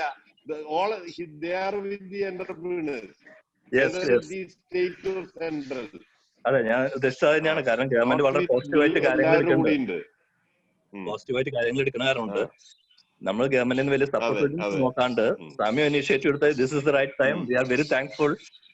അതുപോലെ സ്വാമിയുടെ വലിയൊരു ക്വാളിറ്റി എല്ലാവർക്കും ഹെൽപ്പ് ചെയ്യാന്നുള്ളത്. ഈവൻ TMAക്ക് എന്റെ ടൈമിലും when I was present, always you supported TMA. ആരെ എപ്പോഴും സ്വാമിയുടെ അടുത്ത് വന്നു കഴിഞ്ഞാൽ you are helping. So it's a right time സ്വാമിക്ക് എന്റർപ്രണേഴ്സ്, യങ് സ്റ്റാർട്ടപ്പുകളിനെ ഒരു സപ്പോർട്ട് കൊടുക്കാൻ സ്വാമി മുകളിൽ നിന്നിട്ട് ആസ് എ ക്ലസ്റ്റർ ഹെഡ് സാമിയുടെ മാനുഫാക്ചറിങ് വളരെ സക്സസ്ഫുൾ ആക്കാം. അത് തൃശ്ശൂർക്ക് വലിയൊരു ബെനിഫിറ്റ് ആയിരിക്കും. Thank you very much. Thank you Swami. Thank you Krishna. Thank you. അടുത്തതായിട്ട് next questions mister Ramji is from Coimbatore management association. അദ്ദേഹത്തിന്റെ ക്വസ്റ്റ്യൻ, ഇന്നത്തെ ഈ സാഹചര്യത്തിലെ ഗോൾഡ് പ്രൈസ് അത് ഇനി സ്റ്റെബിലൈസ് ചെയ്യോ, അത് കുറയോ, അത് ആ ഒരു വോളട്ടിലിറ്റി എന്താണെന്നാണ് അദ്ദേഹം ചോദിക്കുന്നത് ഗോൾഡ് പ്രൈസിന്റെ. സോനി, അദ്ദേഹം എന്നെ കണ്ടപ്പോ സ്വർണത്തിന്റെ കൂടി ഞാനാന്ന് വിചാരിച്ചിട്ടുണ്ട്. ചേട്ടനാണ്, ശ്രീ TS കല്യാണറാമനാണ്. എനിക്ക് സംശയം അദ്ദേഹത്തിന്റെ മകൻ രാജേഷ് നിങ്ങളുടെ മെമ്പറാണ്. അദ്ദേഹം ഇത് കേൾക്കുന്നുണ്ടെങ്കിൽ I think Rajesh can explain everything. Rajesh ഉണ്ടോ? നമുക്ക് പിന്നെ രാജേഷ് ഇതിലുണ്ട്, നമ്മുടെ ലൈനിൽ വന്നിട്ടുണ്ടോ എന്ന് എനിക്കറിയില്ല. രാജേഷ് ഇതിലൊരു മെമ്പറാണ്. നിങ്ങളുടെ ഇൻവിറ്റേഷൻ പോയി, നമ്മുടെ TMA ഇൻവിറ്റേഷൻ പോയിട്ടുണ്ട് എന്നും പറഞ്ഞു. രാജേഷ് അൺമ്യൂട്ട് ഉണ്ടോ? രാജേഷ് ഉണ്ടോ? എനിവേ നമുക്ക് ആ ക്വസ്റ്റ്യൻ നമുക്ക് പിന്നീട് എടുക്കാം. അല്ല, അദ്ദേഹം ചോദിച്ച് ഗോൾഡിന്റെ പ്രൈസിന്റെ കാര്യം പറഞ്ഞത്. നമുക്ക് ഒരു കാര്യം, നമുക്ക് സാധാരണ ഒരു ലേമാൻ അറിയുന്നത് നമുക്ക് പറഞ്ഞു കൊടുക്കാമല്ലോ. സാധാരണ നിലയില് ഇൻവെസ്റ്റ്മെന്റ് ഒന്നും സേഫ്റ്റി അല്ല എന്ന് കാണുമ്പോൾ ഏറ്റവും എളുപ്പം ഇൻവെസ്റ്റ് ചെയ്യുന്നത് ഗോൾഡാണ്, അല്ലെ? അപ്പൊ ആ രീതിയിൽ ഗോൾഡിന് കൂടുതലേ ഉള്ളൂ, കുറയില്ല എന്നുള്ള കാര്യം ഉറപ്പാണ്. പിന്നെ ഞാൻ വല്ല സംശയം ചോദിക്കണം നമ്മുടെ അനന്തരാംജിയോടെ ചോദിക്കാൻ. അനന്തരാംജി ഇപ്പൊ പാസ്റ്റ് പ്രസിഡന്റ് ഒക്കെ അവിടെ ഉണ്ടാവും. അതെ, അദ്ദേഹമൊക്കെ ഉള്ളപ്പോ ഞാൻ എക്കണോമിക്സിനെ പറ്റിയൊക്കെ പറഞ്ഞു കഴിഞ്ഞാൽ വിരോധാഭാസം എന്ന് മാത്രമേ പറയാനുള്ളൂ അതിനെ പറ്റി. മനസ്സിലായ? അപ്പൊ അദ്ദേഹം വന്ന് പറയുണ്ടായിരുന്നു ഈ ചൈനയും US കൂടിയിട്ട് ഒരു ട്രേഡ് വാർ വരും എന്നുള്ളതാണ്. അദ്ദേഹം വന്നു കഴിഞ്ഞു. അത് വരുമ്പോ ഈ ചൈന US ഡോളർ ആയിട്ടാണ് അവർ കീപ്പ് ചെയ്തിട്ടുള്ളത്. അപ്പൊ അത് അമേരിക്കയുമായിട്ടുള്ള സ്നേഹക്കുറവ് വരുമ്പോ അത് ചൈന അത് ഗോൾഡായിട്ട് മാറ്റിക്കൊണ്ടിരിക്കുന്നു. അതുകൊണ്ടാണ് ഗോൾഡിന് ഹൈക്ക് ആവണേ എന്നാണ് അദ്ദേഹം പറഞ്ഞത്. അപ്പൊ ഇനി ഗോൾഡിന് ഇനിയും വില കൂടുന്ന തോന്നണേ. ഈ സോനിയന്മാര് ചാർട്ടേഡ് അക്കൗണ്ടിനൊക്കെ കുറച്ച് മേടിച്ചു വെക്കാവുന്ന സമയം പോ. എനിക്കൊക്കെ പണിയില്ലാണ്ടിരിക്കുന്ന ജീവനക്കാർക്ക് കാശ് കൊടുത്തിട്ട് ഉള്ള സ്വർണം വിറ്റോണ്ടിരിക്കാൻ. ഓക്കെ. ഇനി അടുത്തൊരു ക്വസ്റ്റ്യൻ മിസ്റ്റർ ശ്രീരഞ്ജന്റെ ആണ്. There is a lobby in each Sriraj Vishram building. There is a lobby in each city to canvass for lobby industries and projects. തൃശ്ശൂരും അങ്ങനെ ഉണ്ടോ എന്നുള്ളതാണ് അദ്ദേഹം ചോദിക്കുന്നത്. ഇതില് നമ്മളിങ്ങനെ ആവശ്യമില്ലാത്ത കാര്യങ്ങൾ കാൻവാസ് ലോബി എന്നൊക്കെ പറയണമെന്നല്ലാണ്ട് ശ്രീരഞ്ജൻ നമ്മുടെ ഒരു കൂട്ടുകാരനാണ്. മനസ്സിലായോ? നമ്മുടെ ആവശ്യങ്ങൾ നമ്മൾ അപ്രോച്ച് ചെയ്താൽ തീർച്ചയായിട്ടും നടക്കും. ഒരു കാര്യം ഞാൻ പറയാം, പൊളിറ്റീഷ്യൻസ് ഒരു 10-15 കൊല്ലം മുമ്പിലത്തെ മാതിരിയല്ല. അവര് വലിയൊരു മാറ്റം വന്നിട്ടുണ്ട്. അവരെല്ലാവരും ഒരു കാര്യം മനസ്സിലാക്കി, വിത്തൗട്ട് എന്റർപ്രീനേഴ്സ് നാട് നന്നാവില്ല, ഒന്നും പറ്റില്ല എന്ന് അവർക്ക് അറിയാം. മനസ്സിലാവുണ്ട? അപ്പൊ അതുകൊണ്ട് പഴയ മാരില് അതല്ല, നേരം all sorts of encouragement are they giving. അതിപ്പോ ഞാൻ പറഞ്ഞില്ലേ, BJP ഗവൺമെന്റ് ആയാലും CPM ആയാലും കോൺഗ്രസ് ആയാലും ആരായാലും അതുണ്ട്. നമ്മള് പൊതുവെ ഈ എന്റർപ്രീനേഴ്സിന് മുഴുവൻ രാഷ്ട്രീയക്കാരെ ഒരു തെറ്റായ കണ്ണുകൂടി കാണുകയും ഇവരായിട്ട് പരിചയപ്പെട്ട കുറെ കാശ് പോകുന്നുള്ള ധാരണയും ഇവിടെയൊക്കെയാണ് നമുക്ക് ബുദ്ധിമുട്ട് വരണേ. ഈ ചാനലായിട്ടും അതെ, ഈ ചാനലുകാരായിട്ടൊക്കെ നമുക്ക് നമ്മുടെ റിലേഷൻഷിപ്പ് ബിൽഡപ്പ് ചെയ്യുമെങ്കിൽ നമുക്കും ഈ മാതിരി ചാനലിൽ വരാനും നമ്മുടെ ഒപ്പീനിയൻ പറയാനും സാധിക്കും. മനസ്സിലായ? അപ്പോ അങ്ങനെ ലോബി എന്ന സംഗതി ഒന്നും ഒരിക്കലും ഇല്ല. അതൊന്നും പ്രത്യേകിച്ച് ഇപ്പോഴത്തെ നമ്മുടെ മുഖ്യമന്ത്രി എടുത്ത് ഒരു ലോബിയും അവിടെ ചെല്ലൂല്ല. മനസ്സിലായ? അദ്ദേഹത്തിന് ശരി തോന്നിയ ധൈര്യമായിട്ട് ചെയ്യും, അല്ലാത്ത ആൾ കൂട്ടാക്കുക. നമുക്ക് കിട്ടിയിട്ടുള്ളതില് ഏറ്റവും വലിയ ഒരു വൺ ഓഫ് ദി സ്ട്രോങ് അഡ്മിനിസ്ട്രേറ്ററെയാണ് നമുക്ക് കിട്ടിയിരിക്കുന്നത്. അദ്ദേഹത്തിന്റെ കഴിവിനെ നമുക്ക് സമ്മതിക്കാണ്ട് പറ്റില്ല. ഈ കോവിഡിന്റെ ഈ പശ്ചാത്തലത്തില് ആ ടോപ്പിലിരിക്കുന്ന ആൾക്ക് വലിയൊരു ഇമ്പോർട്ടൻസ് ഉണ്ട്. മനസ്സിലായോ? അദ്ദേഹത്തിന്റെ ഒരു കഴിവാണ് അതിന്റെ കാരണം. അതേമാതിരി ന്യായമായിട്ടുള്ള കാര്യങ്ങൾ അദ്ദേഹത്തിന് കണ്ടു പറയുകയാണെങ്കിൽ അല്ലെങ്കിൽ തീർച്ചയായിട്ടും ബുദ്ധിമുട്ട് വരില്ല എന്നാണ് എനിക്ക് തോന്നുന്നത്. ഓക്കെ. ഇനി അടുത്ത ക്വസ്റ്റ്യൻ നമ്മുടെ TMAയുടെ vice president Vinod Manjala. Good evening Swami. ഈ നിലയ്ക്ക് നമുക്ക് ഒരുമിച്ച് ഇതിൽ വേണ്ട, നമുക്ക് വിശ്രാമായാലും ക്രിസ്റ്റോ ആയാലും സോനി ആയാലും ഒക്കെ നമ്മുടെ സ്വന്തം ആൾക്കാരാ. എന്തെങ്കിലുമൊക്കെ തുണി നിങ്ങളൊക്കെ തുണി എടുക്കണാരാ, ഞാൻ രക്ഷപ്പെട്ടു പോണേട്ടാ. സാമിയുടെ സ്പീച്ച് ആയിട്ട് ഭയങ്കര മോട്ടിവേഷൻ ആണ്, പ്രത്യേകിച്ച് ഇങ്ങനെ ഒരു ഡൗൺ ആയിട്ട് നിൽക്കുന്ന സമയത്ത്. എനിക്ക് ചോദിക്കാനുള്ളത്, സാമി മാനുഫാക്ചറിങ് കാര്യം പറഞ്ഞു, കേരളത്തിലൊരു യൂണിറ്റ് ടെക്സ്റ്റൈൽ യൂണിറ്റ് ഇടുന്ന കാര്യം. കേരളത്തിലെ ഒരു പ്രൊഡക്ഷൻ നോക്കുകയാണെങ്കിൽ പൊതുവെ കോസ്റ്റ് ഓഫ് കൺവേർഷൻ കൂടുതലാണ്. അപ്പോൾ ഒരു എക്സ്പെൻസ് കൂടുതലാണ് പൊതുവെ കേരളത്തിലെ. അപ്പോൾ ഇതൊരു എക്സ്പോർട്ടിന് വേണ്ടിയിട്ടാണെങ്കിൽ ചൈന പോലത്തെ രാജ്യങ്ങളിലെ എങ്ങനെയാണ് സാമിയെ ഈ പ്രൈസിലൊരു കോമ്പറ്റീഷൻ ഫീൽ ചെയ്യോ, അതിന് വല്ല സ്ട്രാറ്റജി ഉണ്ടോ? വിനോദേ, നമ്മളെപ്പോഴും ഈ കോസ്റ്റ് കൂടുതൽ എന്ന് പറഞ്ഞ് നമ്മൾ ആവുന്ന ഈ ലേബറിന്റെ ഒരു ചെറിയൊരു ഡിഫറൻസ് ആണ് നമ്മൾ എപ്പോഴും പറയുന്നത്. മനസ്സിലായ? അതിന് ഇപ്പൊ സെൻട്രൽ ഗവൺമെന്റ് തന്ന അഡ്വാൻറ്റേജും ഫെസിലിറ്റീസും അൺഇമാജിനബിൾ ആണ്. ഈ ഫെസിലിറ്റീസ് ഒക്കെ അവൈൽ ചെയ്യാൻ പറ്റുന്നുണ്ടെങ്കിൽ ഈ കോസ്റ്റ് ഒരു ചെറിയ കോസ്റ്റേ അല്ല. ചൈനയിലും ഇനി വരാൻ പോണ കാലങ്ങളിൽ അത്രയ്ക്ക് ഒരു കോസ്റ്റിന്റെ സൗകര്യങ്ങളൊന്നും അവിടെ ഉണ്ടാവും തോന്നുന്നില്ല എനിക്ക്. ഇപ്പൊ ടെക്സ്റ്റൈൽ ഞാൻ നോക്കാറുള്ളതാണ്. ലോകം എവിടെ പോയാലും ഞാനാണെങ്കിൽ ഏറ്റവും കൂടുതൽ യാത്ര ചെയ്യാൻ ആഗ്രഹിക്കുന്നതും പോകുന്ന ഒരാളാണ്. അങ്ങനെ കോമ്പീറ്റ് ചെയ്യാൻ ഒരു ബുദ്ധിമുട്ട് വരുന്ന ഒട്ടും എനിക്ക് തോന്നുന്നില്ല. അതായത് നമ്മൾ പറഞ്ഞില്ലേ, ഇപ്പൊ ഈ പ്രശ്നം വന്നപ്പോ നമ്മൾ ആകെ കൂടി പറഞ്ഞെന്താ, തൊഴിലാളികളുടെ ജോലി കാശ് കൊടുക്കാൻ പറ്റില്ല, എല്ലാവരും യുനാനിമസ് ആയിട്ട് പറഞ്ഞു. നമ്മുടെ ആകെ നോക്കുമ്പോ കോസ്റ്റിന്റെ എത്ര % വരും ലേബറിന്റെ? ഇത് കഴിഞ്ഞാൽ അവരല്ലേ വേണ്ടേ? നമ്മൾ ആദ്യം കൊടുക്കേണ്ടത് അതല്ലേ? നമ്മുടെ വീട്ടിലത്തെ കോസ്റ്റ് കട്ട് ചെയ്താലും ഇവർക്ക് നമ്മൾ അവരെ കൊടുക്കണ്ടേ? അപ്പൊ ഇത് employee relationship is very very important. അവരെ നമ്മൾ അങ്ങനെ ഒരു വേറെ രണ്ടാമതായിട്ട് കാണണ്ട. അപ്പൊ TMA എന്നെ വിളിച്ചിരുത്താൻ കാരണം എന്താ? ഞാൻ ഒരു ബിസിനസ്സിൽ സക്സസ് ആയതുകൊണ്ടാ. ഈ ബിസിനസ് പൊളിഞ്ഞ സോനിനെ ഞാൻ വിളിച്ച സോനി ഫോൺ എടുക്കുവോ? അപ്പൊ അവരൊരു കോൺട്രിബ്യൂഷൻ ഈ എംപ്ലോയീസിന്റെ ചെറുതല്ല. ഞാൻ സത്യത്തില് അത് അങ്ങനെ ഞാൻ എന്റെ 21 വയസ്സിൽ തുടങ്ങുമ്പോൾ 5 ജീവനക്കാരുണ്ടായിരുന്നു. ഈ രീതിയിലേക്ക് ഞാൻ വളർന്നു വന്നിട്ടുണ്ടെങ്കിൽ അവര് എനിക്ക് തന്നിട്ടുള്ള സപ്പോർട്ട് വലിയ കാര്യമാണ്. മാത്രമല്ല ഇന്ന് വരെ എനിക്കൊരു സ്ട്രെയിനോ ടെൻഷനോ ഇല്ലാത്തത് കൊണ്ടാണ് എന്റെ ലൈഫ് മുഴുവൻ എക്സ്പാൻഷനാണ്. ഈ എക്സ്പാൻഷൻ കുട്ടികളും അതേമാതിരി ചെയ്യാൻ കാരണം അവർക്കും ആ ഒരു സ്ട്രെയിൻ ഇതുവരെ വന്നിട്ടില്ല. ഞാൻ അവരുടെ കാര്യത്തിൽ പ്രത്യേക ശ്രദ്ധ ചെലുത്താറുണ്ട്, എംപ്ലോയീസിന്റെ കാര്യത്തിൽ. അതുകൊണ്ടാവും ഈ ഗവൺമെന്റ് നമ്മളോട് താല്പര്യം കാണിക്കുന്നത്. അതില് അവര് ആഗ്രഹിക്കുന്നവരും തീർച്ചയായിട്ടും ഡെമോക്രസിയില് തൊഴിലാളികളെ ചൂഷണം ചെയ്യാത്തൊരു വ്യക്തി ആവണമെന്ന് അവർ ആഗ്രഹിക്കില്ലേ? അപ്പൊ അത് ഉണ്ടാവില്ല എന്നുള്ളൊരു വിശ്വാസമായിരിക്കാം. അപ്പൊ അതുകൊണ്ട് ഇതിൽ കോസ്റ്റില് വിനോദ ഉദ്ദേശിച്ച രീതിയിൽ വലിയ ബുദ്ധിമുട്ടില്ല. അവിടെയും കോസ്റ്റ് ഒക്കെ പഴയ മാതിരില്ല. ചൈനയിൽ അന്ന് ഉണ്ടായിരുന്ന മാതിരിയല്ല. ഇപ്പോഴൊക്കെ വലിയ മാറ്റങ്ങൾ വന്നു. ബംഗ്ലാദേശും നമ്പർ 2 എക്സ്പോർട്ടേഴ്സ് ഇൻ ഗാർമെന്റ്സ്. അവിടെയും ധാരാളം ഫാക്ടറികളും കാര്യങ്ങളും വന്നപ്പോ ലേബേഴ്സിന്റെ ലൈഫ് സ്റ്റൈല് മാറി, എല്ലാം മാറി. അവിടെയും കോസ്റ്റ് വലിയ കുഴപ്പമൊന്നുമില്ല. പിന്നെ ഇതിനേക്കാട്ടിലൊക്കെ ഉപരി നമ്മുടെ നാട്ടിൽ നമ്മൾ ചെയ്യുമ്പോൾ കിട്ടുന്ന ഒരു സാറ്റിസ്ഫാക്ഷൻ ഉണ്ടല്ലോ, അതിന് വില മതിക്കില്ല. അപ്പൊ പട്ടാഭിരാമൻ പോയിട്ട് ചൈനയിലോ അല്ലെങ്കിൽ ബംഗ്ലാദേശിലോ എവിടെ പോയി 10,000 പേർക്ക് ജോലി കൊടുത്ത എന്ത് ചാമ അതിലുള്ള നമുക്ക് ഇതിലൊരു സന്തോഷമില്ലേ? നമ്മുടെ നാട്ടിൽ നമ്മുടെ പിള്ളേർക്ക് കുറെ പേർക്ക് ജോലി കൊടുക്കാൻ സാധിച്ചു എന്ന് പറഞ്ഞാൽ ആ ഒരു സാറ്റിസ്ഫാക്ഷന് നമുക്ക് വാല്യൂ ഇല്ല. ആ സാറ്റിസ്ഫാക്ഷൻ കൂടി നമ്മൾ തീർച്ചയായിട്ടും കാണണം എന്നാണ് ഞാൻ പറയുന്നത്. Thank you. അടുത്തത് ചാർട്ടേഡ് അക്കൗണ്ടന്റ് ശാന്തകുമാറിന്റെ ഒരു ചോദ്യമാണ്. What is the lesson you have learned in the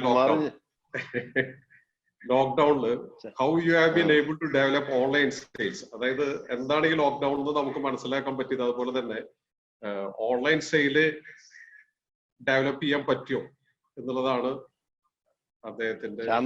Shantakumar ഞാൻ ഒരുമിച്ച് പഠിച്ചിട്ടുള്ളതാണ് കേട്ടാ. അപ്പൊ അതുകൊണ്ട് ശാന്തകുമാറിന് എന്നിങ്ങനെ എന്തെങ്കിലും ചോദിക്കുന്നതിന് വലിയ ഇഷ്ടം അതുകൊണ്ട് ആൾക്ക്. അല്ലല്ല, ലോക്ക്ഡൌൺ നമ്മൾ വളരെ അത് ക്രിയേറ്റീവായിട്ട് ഉപയോഗിക്കാൻ പഠിച്ചതിന്റെ മുകളിലാണല്ലോ ഞാൻ ഈ മാനുഫാക്ചറിങ് സെക്ടറിലേക്ക് കടക്കേണ്ട കാര്യമൊക്കെ ആലോചിക്കുന്നത്. ഈ ലോക്ക്ഡൌൺ വന്നു ആകെ ഇല്ലാണ്ടായി തകർന്നു എന്നല്ലല്ലോ നമുക്ക് തോന്നേണ്ടത്. മനസ്സിലായ? നമുക്ക് ഒരു സ്റ്റേജ് കഴിഞ്ഞാൽ നമുക്ക് എപ്പോഴും നെക്സ്റ്റ് സ്റ്റെപ്പിലേക്കല്ലേ ആലോചിക്കേണ്ടത്. നമുക്ക് എന്ത് നാടിന് വേണ്ടി ചെയ്യാൻ പറ്റുന്നുള്ളതല്ലേ ആലോചിക്കേണ്ടത്. അങ്ങനെയാണ് ഈ മാനുഫാക്ചറിങ്ങുമായിട്ട് ബന്ധപ്പെട്ടത്. ഈ ചൈന നമ്മളെല്ലാവരും എതിർക്കുന്നുണ്ട്. 10 ഐറ്റം നമ്മൾ കൈയോട് തൊട്ട 8 എണ്ണം ചൈനയിലെയാണ്. അതല്ലാണ്ട് ആവുക എന്നുള്ളത് നമ്മുടെയും കൂടി ഒരു ആഗ്രഹമല്ല. അപ്പൊ നമുക്ക് പറ്റാവുന്ന ഇതൊക്കെ വളരെ സിമ്പിൾ ആയിട്ട് ചെയ്യാവുന്ന കാര്യങ്ങളാണ്. പിന്നെ ഓൺലൈൻ ഷോപ്പിങ്ങിന്റെ കാര്യം ചോദിച്ചത്. ഓൺലൈൻ ഷോപ്പിംഗ് ഒക്കെ സ്വാഭാവികമായിട്ട് നടക്കുന്നുണ്ട് അത്യാവശ്യം. അതിപ്പോ ടെക്സ്റ്റൈലില് എല്ലാവർക്കും ഒന്നും കൂടി അങ്ങനെ ഓൺലൈനിൽ അങ്ങനെ റെഡിമെയ്ഡ് ഗാർമെന്റ്സ് ഒക്കെ പോകും. പക്ഷെ എക്സ്പെൻസീവ് ആയിട്ടുള്ള പ്രോഡക്റ്റ് സാരീസും അതൊക്കെ അവർക്കൊന്ന് കണ്ടെടുക്കാനാണ് ആഗ്രഹം. ഇനിയിപ്പോ ഇതേമാതിരി കോവിഡും കാര്യങ്ങളൊക്കെ വരികയാണെങ്കിൽ അവരും സ്വിച്ച് ഓൺ ചെയ്യും. പക്ഷെ എന്റെ ഓൺലൈൻ വളരെ വലിയ ഒരുമാതിരി റീസണബിളി ഗോയിങ് സ്ട്രോങ്. പിന്നെ ഈ ഓൺലൈൻ കാര്യത്തിലും സ്വാഭാവികമായിട്ട് നമ്മളെല്ലാ ട്രേഡേഴ്സും ഒരുമിച്ച് പ്ലാൻ ചെയ്യുകയാണെങ്കിൽ നമുക്ക് ഈ ഓൺലൈനിന്റെ വലിയൊരു അൺഹെൽത്തി കോമ്പറ്റീഷൻ ഒഴിവാക്കാൻ സാധിക്കും. ഇപ്പൊ ഞാൻ ഏത് പ്രോഡക്റ്റ് ഞാനിവിടെ വാങ്ങുകയാണെങ്കിൽ, എന്റെ ബ്രാഞ്ചസിൽ വാങ്ങുകയാണെങ്കിൽ അവർ ഓൺലൈനിൽ ഈ പറഞ്ഞ മാതിരി ആമസോണോ മറ്റവർക്കൊക്കെ കൊടുക്കുന്നതാണെങ്കിൽ ആ സെയിം പ്രോഡക്റ്റ് ആണെങ്കിൽ ഐ വിൽ സേ നോ. ഇപ്പൊ ടൈറ്റന്റെ വാച്ച് ആയാലും എന്തായാലും ആ സെയിം പ്രോഡക്റ്റ് ആണെന്ന് വെച്ചാൽ ഞാൻ വാങ്ങാറില്ല. ബിക്കോസ് അത് വെറുതെ അൺഹെൽത്തി കോമ്പറ്റീഷൻ ഉണ്ടാക്കി നമ്മുടെ ഗുഡ് വിൽ കളയാണ്. അതുകൊണ്ട് ഓൺലൈനിൽ ഇവർ ഈ സോക്കോൾഡ് വലിയ ടീമിന് കൊടുക്കുന്ന പ്രോഡക്റ്റുകൾ നമ്മൾ ഓരോരുത്തരും വാങ്ങാതിരുന്നാൽ തന്നെ നമുക്ക് ഈ ഓൺലൈനുമായിട്ടുള്ള കോമ്പറ്റീഷൻ നമുക്ക് ഒഴിവാക്കാൻ പറ്റും. മാത്രമല്ല നമുക്കും തീർച്ചയായിട്ടും ഇന്നത്തെ കാലം ഓൺലൈൻ നമുക്കും ചെയ്യേണ്ടതാണ്, നമ്മളൊക്കെ ചെയ്യുന്നുണ്ട്. Thank you. ഇനി നമുക്ക് വളരെ കുറച്ച് സമയമുള്ളൂ. നമുക്ക് we can take 2 more questions, 1 or 2 questions.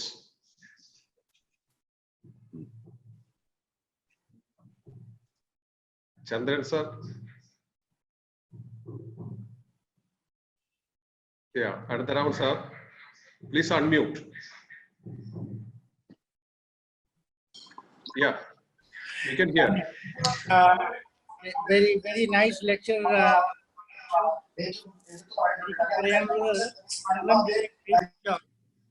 In managing COVID. പക്ഷേ ഇനി കേരളത്തിന്റെ ഭാവി ആലോചിക്കുമ്പോൾ 2 കാര്യമാണ് മനസ്സിൽ തോന്നുന്നത്. കേൾക്കാമോ?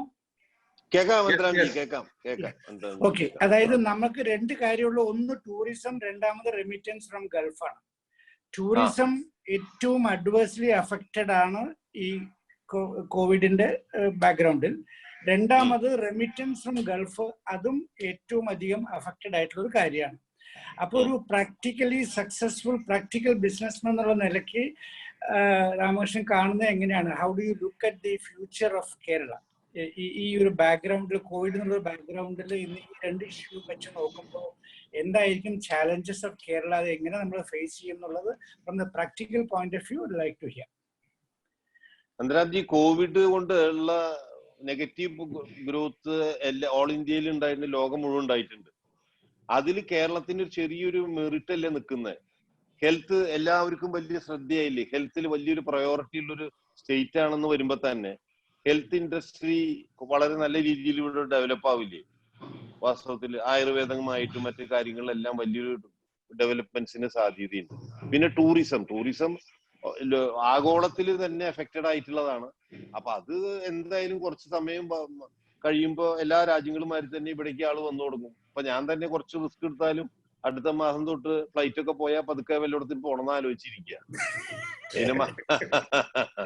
എന്താ വെച്ചാ ഇപ്പൊ ഞാൻ നോക്കിയപ്പോ ന്യൂസിലാൻഡിൽ വളരെ ക്ലിയർ ആയി എന്ന് പറയുന്നുണ്ട്. അപ്പൊ ന്യൂസിലാൻഡിലേക്ക് വിസ ഇപ്പൊ അപ്ലൈ ചെയ്യേണ്ട കാര്യം ആലോചിക്കാൻ ഞാൻ. കാരണം വരൂ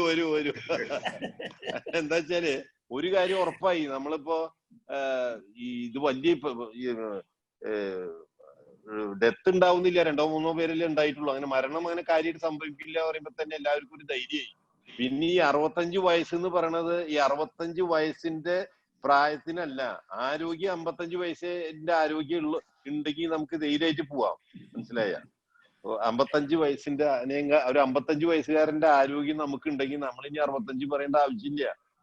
അപ്പൊ നമുക്കൊക്കെ അതിന് കുറവെന്ന് പറയാം. അപ്പൊ ആരോഗ്യമുള്ളവർക്ക് ഇപ്പൊ അന്തരാജി എനിക്കൊക്കെ നമ്മളൊരു ഇപ്പോഴും 6-7-8 കിലോമീറ്റർ നടക്കുന്നതാണ്. മറ്റേത് 60 വയസ്സ് കഴിഞ്ഞാൽ വാക്കിംഗ് സ്റ്റിക്ക് വെച്ചിട്ട് നടക്കുക. അപ്പൊ അതൊന്നും അല്ലല്ലോ. അപ്പൊ അതുകൊണ്ട് ഈ കോവിഡ് ഒന്നും നമുക്ക് വരില്ല. പിന്നെ ഇപ്പൊ പുതിയ നമ്മള് വൈറ്റമിൻ സി, വൈറ്റമിൻ ഡി ഒക്കെ കഴിക്കുന്നുണ്ട്. അപ്പൊ കുറച്ച് ധൈര്യമായിട്ട് നടക്കാവുന്നതേ ഉള്ളൂ. ഇത് ഇപ്പൊ അതേമാതിരി തന്നെ ഈ മാസ്ക് ആദ്യം വേണ്ട, വെക്കണത് അപകടമാണെന്ന് പറഞ്ഞു. ഇപ്പൊ പറഞ്ഞ എല്ലാവരും കെട്ടി നടക്കാൻ പറയുന്നുണ്ട്. അപ്പൊ പൊതുവെ ഇപ്പൊ അതേമാതിരി തന്നെ ഇപ്പൊ കേരളത്തിൽ നോക്കുകയാണെങ്കിൽ ഈ ഫോറിൻ കൺട്രീസ് അല്ലെങ്കിൽ ഗൾഫിൽ നിന്ന് വന്നവരാണ് ഇത് ലോക്കലായിട്ടുള്ള സ്പ്രെഡ് ഇല്ല. അപ്പൊ ഈ ടൂറിസത്തിന്റെ ഒരു ബുദ്ധിമുട്ട് എനിക്ക് തോന്നുന്നില്ല. പിന്നെ ഈ ഗൾഫിന്റെ റെമിറ്റൻസ് അന്തരാംജി പറഞ്ഞില്ലേ, ഒരു കാര്യം ശ്രദ്ധിച്ചാൽ അറിയാം, ഈ ഗൾഫില് 30-40 കൊല്ലം മുമ്പാണ് മാനുവൽ ലേബേഴ്സ് കേരളത്തിൽ നിന്ന് അധികം പോയിട്ടുള്ളത്. കാർപ്പന്റേഴ്സ് ആയിട്ടും മീസൺസ് ഒക്കെ ആയിട്ട്. അവര് പാവങ്ങൾ 30-40 കൊല്ലങ്ങൾക്ക് മുമ്പ് അവിടെ പോയി അവര് കഷ്ടപ്പെട്ട് സമ്പാദിച്ച് കുട്ടികളെ കുറച്ചുകൂടി നല്ല ലെവലിൽ പഠിപ്പിച്ചു. കുട്ടികൾ നല്ല ലെവലിൽ പഠിപ്പിച്ച് അവർ ഒന്നും കൂടി ഗ്രേഡിലാണ് ഗൾഫിലായാലും മറ്റു മാനുവൽ ലേബേഴ്സ് ഉള്ളൂ കേരളത്തിൽ നിന്ന്. ഞാൻ ഗൾഫുമായിട്ട് ബന്ധപ്പെട്ട് ഞാൻ പറയാണ്. അപ്പൊ അതുകൊണ്ട് ഈ ഗൾഫിന്റെ കാര്യത്തില് നമ്മൾ ഉദ്ദേശിക്കുന്ന ഒരു പാനിക് സിറ്റുവേഷൻ ഉണ്ടാവും എനിക്ക് തോന്നണില്ല. ഈ ഗൾഫ് ഫ്ലോ എന്ന് പറഞ്ഞാൽ തന്നെ ഒരു ഡെഡ് മണി അല്ലേ വരണത്. ഈ പൈസ മുഴുവൻ ഒരു ബാങ്കിൽ ഇടണു, അല്ലെങ്കിൽ വലിയ വലിയ വീട് പണിയണു എന്നല്ലാണ്ട് അതൊന്നും നമ്മുടെ ഒരു എക്കോണമീനെ ഈ ഉദ്ദേശിക്കുന്ന രീതിയിലുള്ള ഒരു ബുദ്ധിമുട്ടുണ്ടാക്കുന്ന എനിക്ക് തോന്നുന്നില്ല. ഇതൊരു അതാണ് എനിക്ക് തോന്നുന്നത്. പിന്നെ അന്തരാംജിക്കാണല്ലോ ഇത് കൂടുതൽ അറിയാം. ഞാൻ തന്നെ അന്ന് ആ ചാനലിലൊക്കെ പോകുമ്പോ ഇദ്ദേഹത്തിന്റെ കയ്യിൽ നിന്നൊക്കെ എഴുതി എടുത്തിട്ടാണ് ഞാൻ പോയത് കേട്ടാ. അപ്പോ അദ്ദേഹം നമുക്ക് അദ്ദേഹം പറഞ്ഞൊക്കെ റെഡിയായി. മിനിമം 10%. എനിക്ക് തോന്നുന്നത് മോഡിജി എന്റെ ഡിസ്കഷൻ കണ്ടിട്ടാ തീരുമാനം എടുത്തതുകൊണ്ട് അന്തരാംജി എന്നോട് പറഞ്ഞു മിനിമം 10% GST ചെലവ് ചെയ്യണമെന്ന് പറഞ്ഞു. ഞാൻ അതേമാതിരി പറഞ്ഞു. അദ്ദേഹം അപ്പൊ അന്തരാംജി എനിക്ക് പറഞ്ഞത് ഞാൻ ചാനലിൽ പറഞ്ഞു, അതിപ്പോ പ്രാവർത്തികമാവുകയും ചെയ്തു. അപ്പോ അത് കുഴപ്പമുള്ളതല്ല.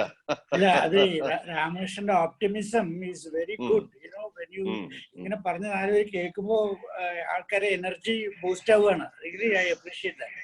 പിന്നെ അന്തരാമ ഇവിടുത്തെ ട്രേഡേഴ്സ് നോക്കുമ്പോ ഇപ്പൊ നമ്മൾ തന്നെ പറയുന്നുണ്ട് 70% revenue goes to salary and pension എന്ന് പറയുന്നുണ്ട്.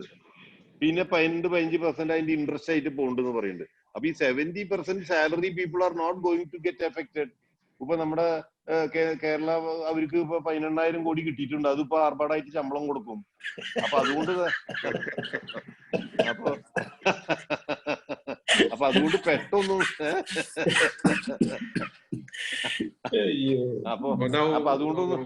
അതുകൊണ്ട് പെട്ടെന്നൊന്നും ഒരു എക്കോണമി കേരളത്തിൽ എഫക്ട് ആവില്ല. അതിങ്ങനെ ലൈവായിട്ട് പൊക്കോളും.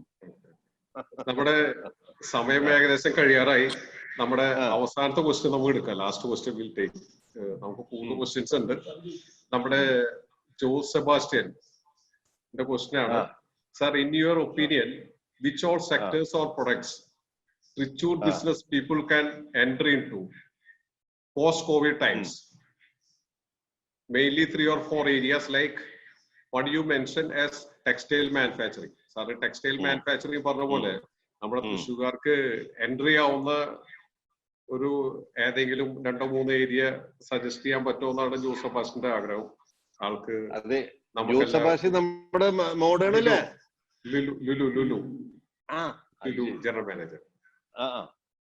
അത് ശരി. നമ്മൾക്ക് ചെന്ന് പെടാൻ പറ്റാത്ത മേഖല ഇല്ല എന്നുള്ളത് ജോസ് സെബാസ്റ്റ്യൻ അറിയാലോ. അദ്ദേഹത്തിന്റെ ബോസ് തന്നെ ചെന്ന് പെടാത്ത മേഖല വല്ലതും ഉണ്ടോ? വിജയിച്ചില്ലേ?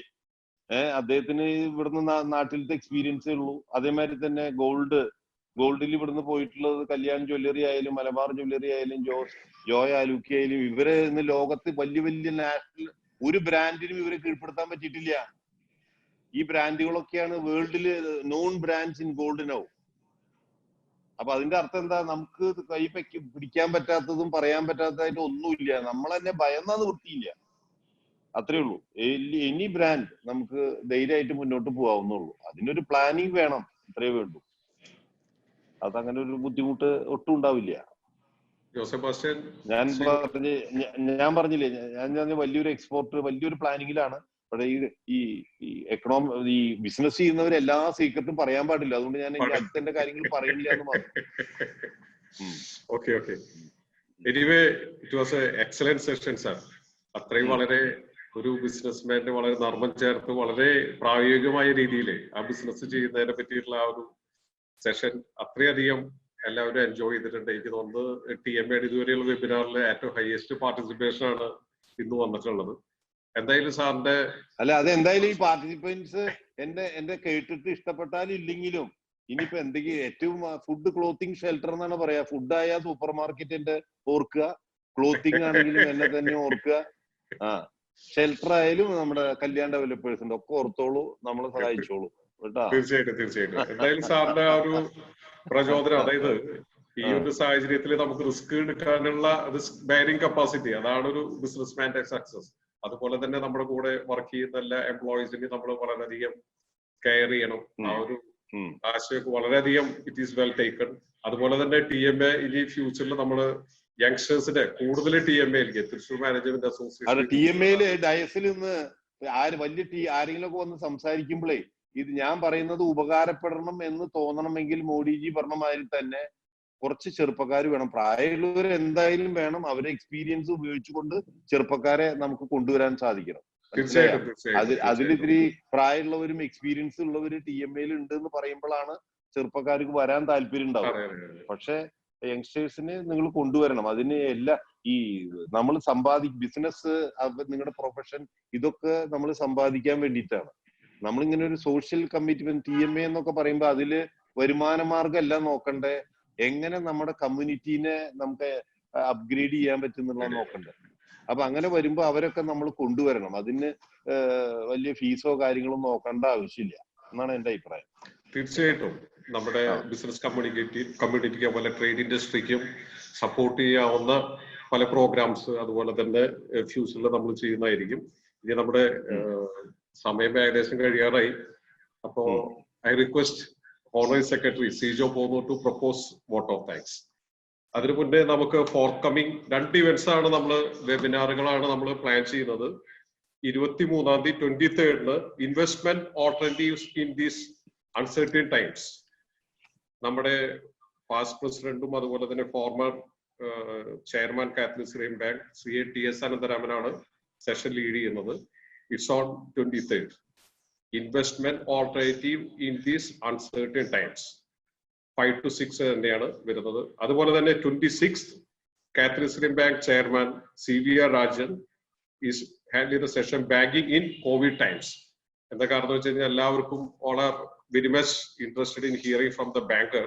So that topic on 26th, communication will send to you later. Or to Sijo. Good evening, sir.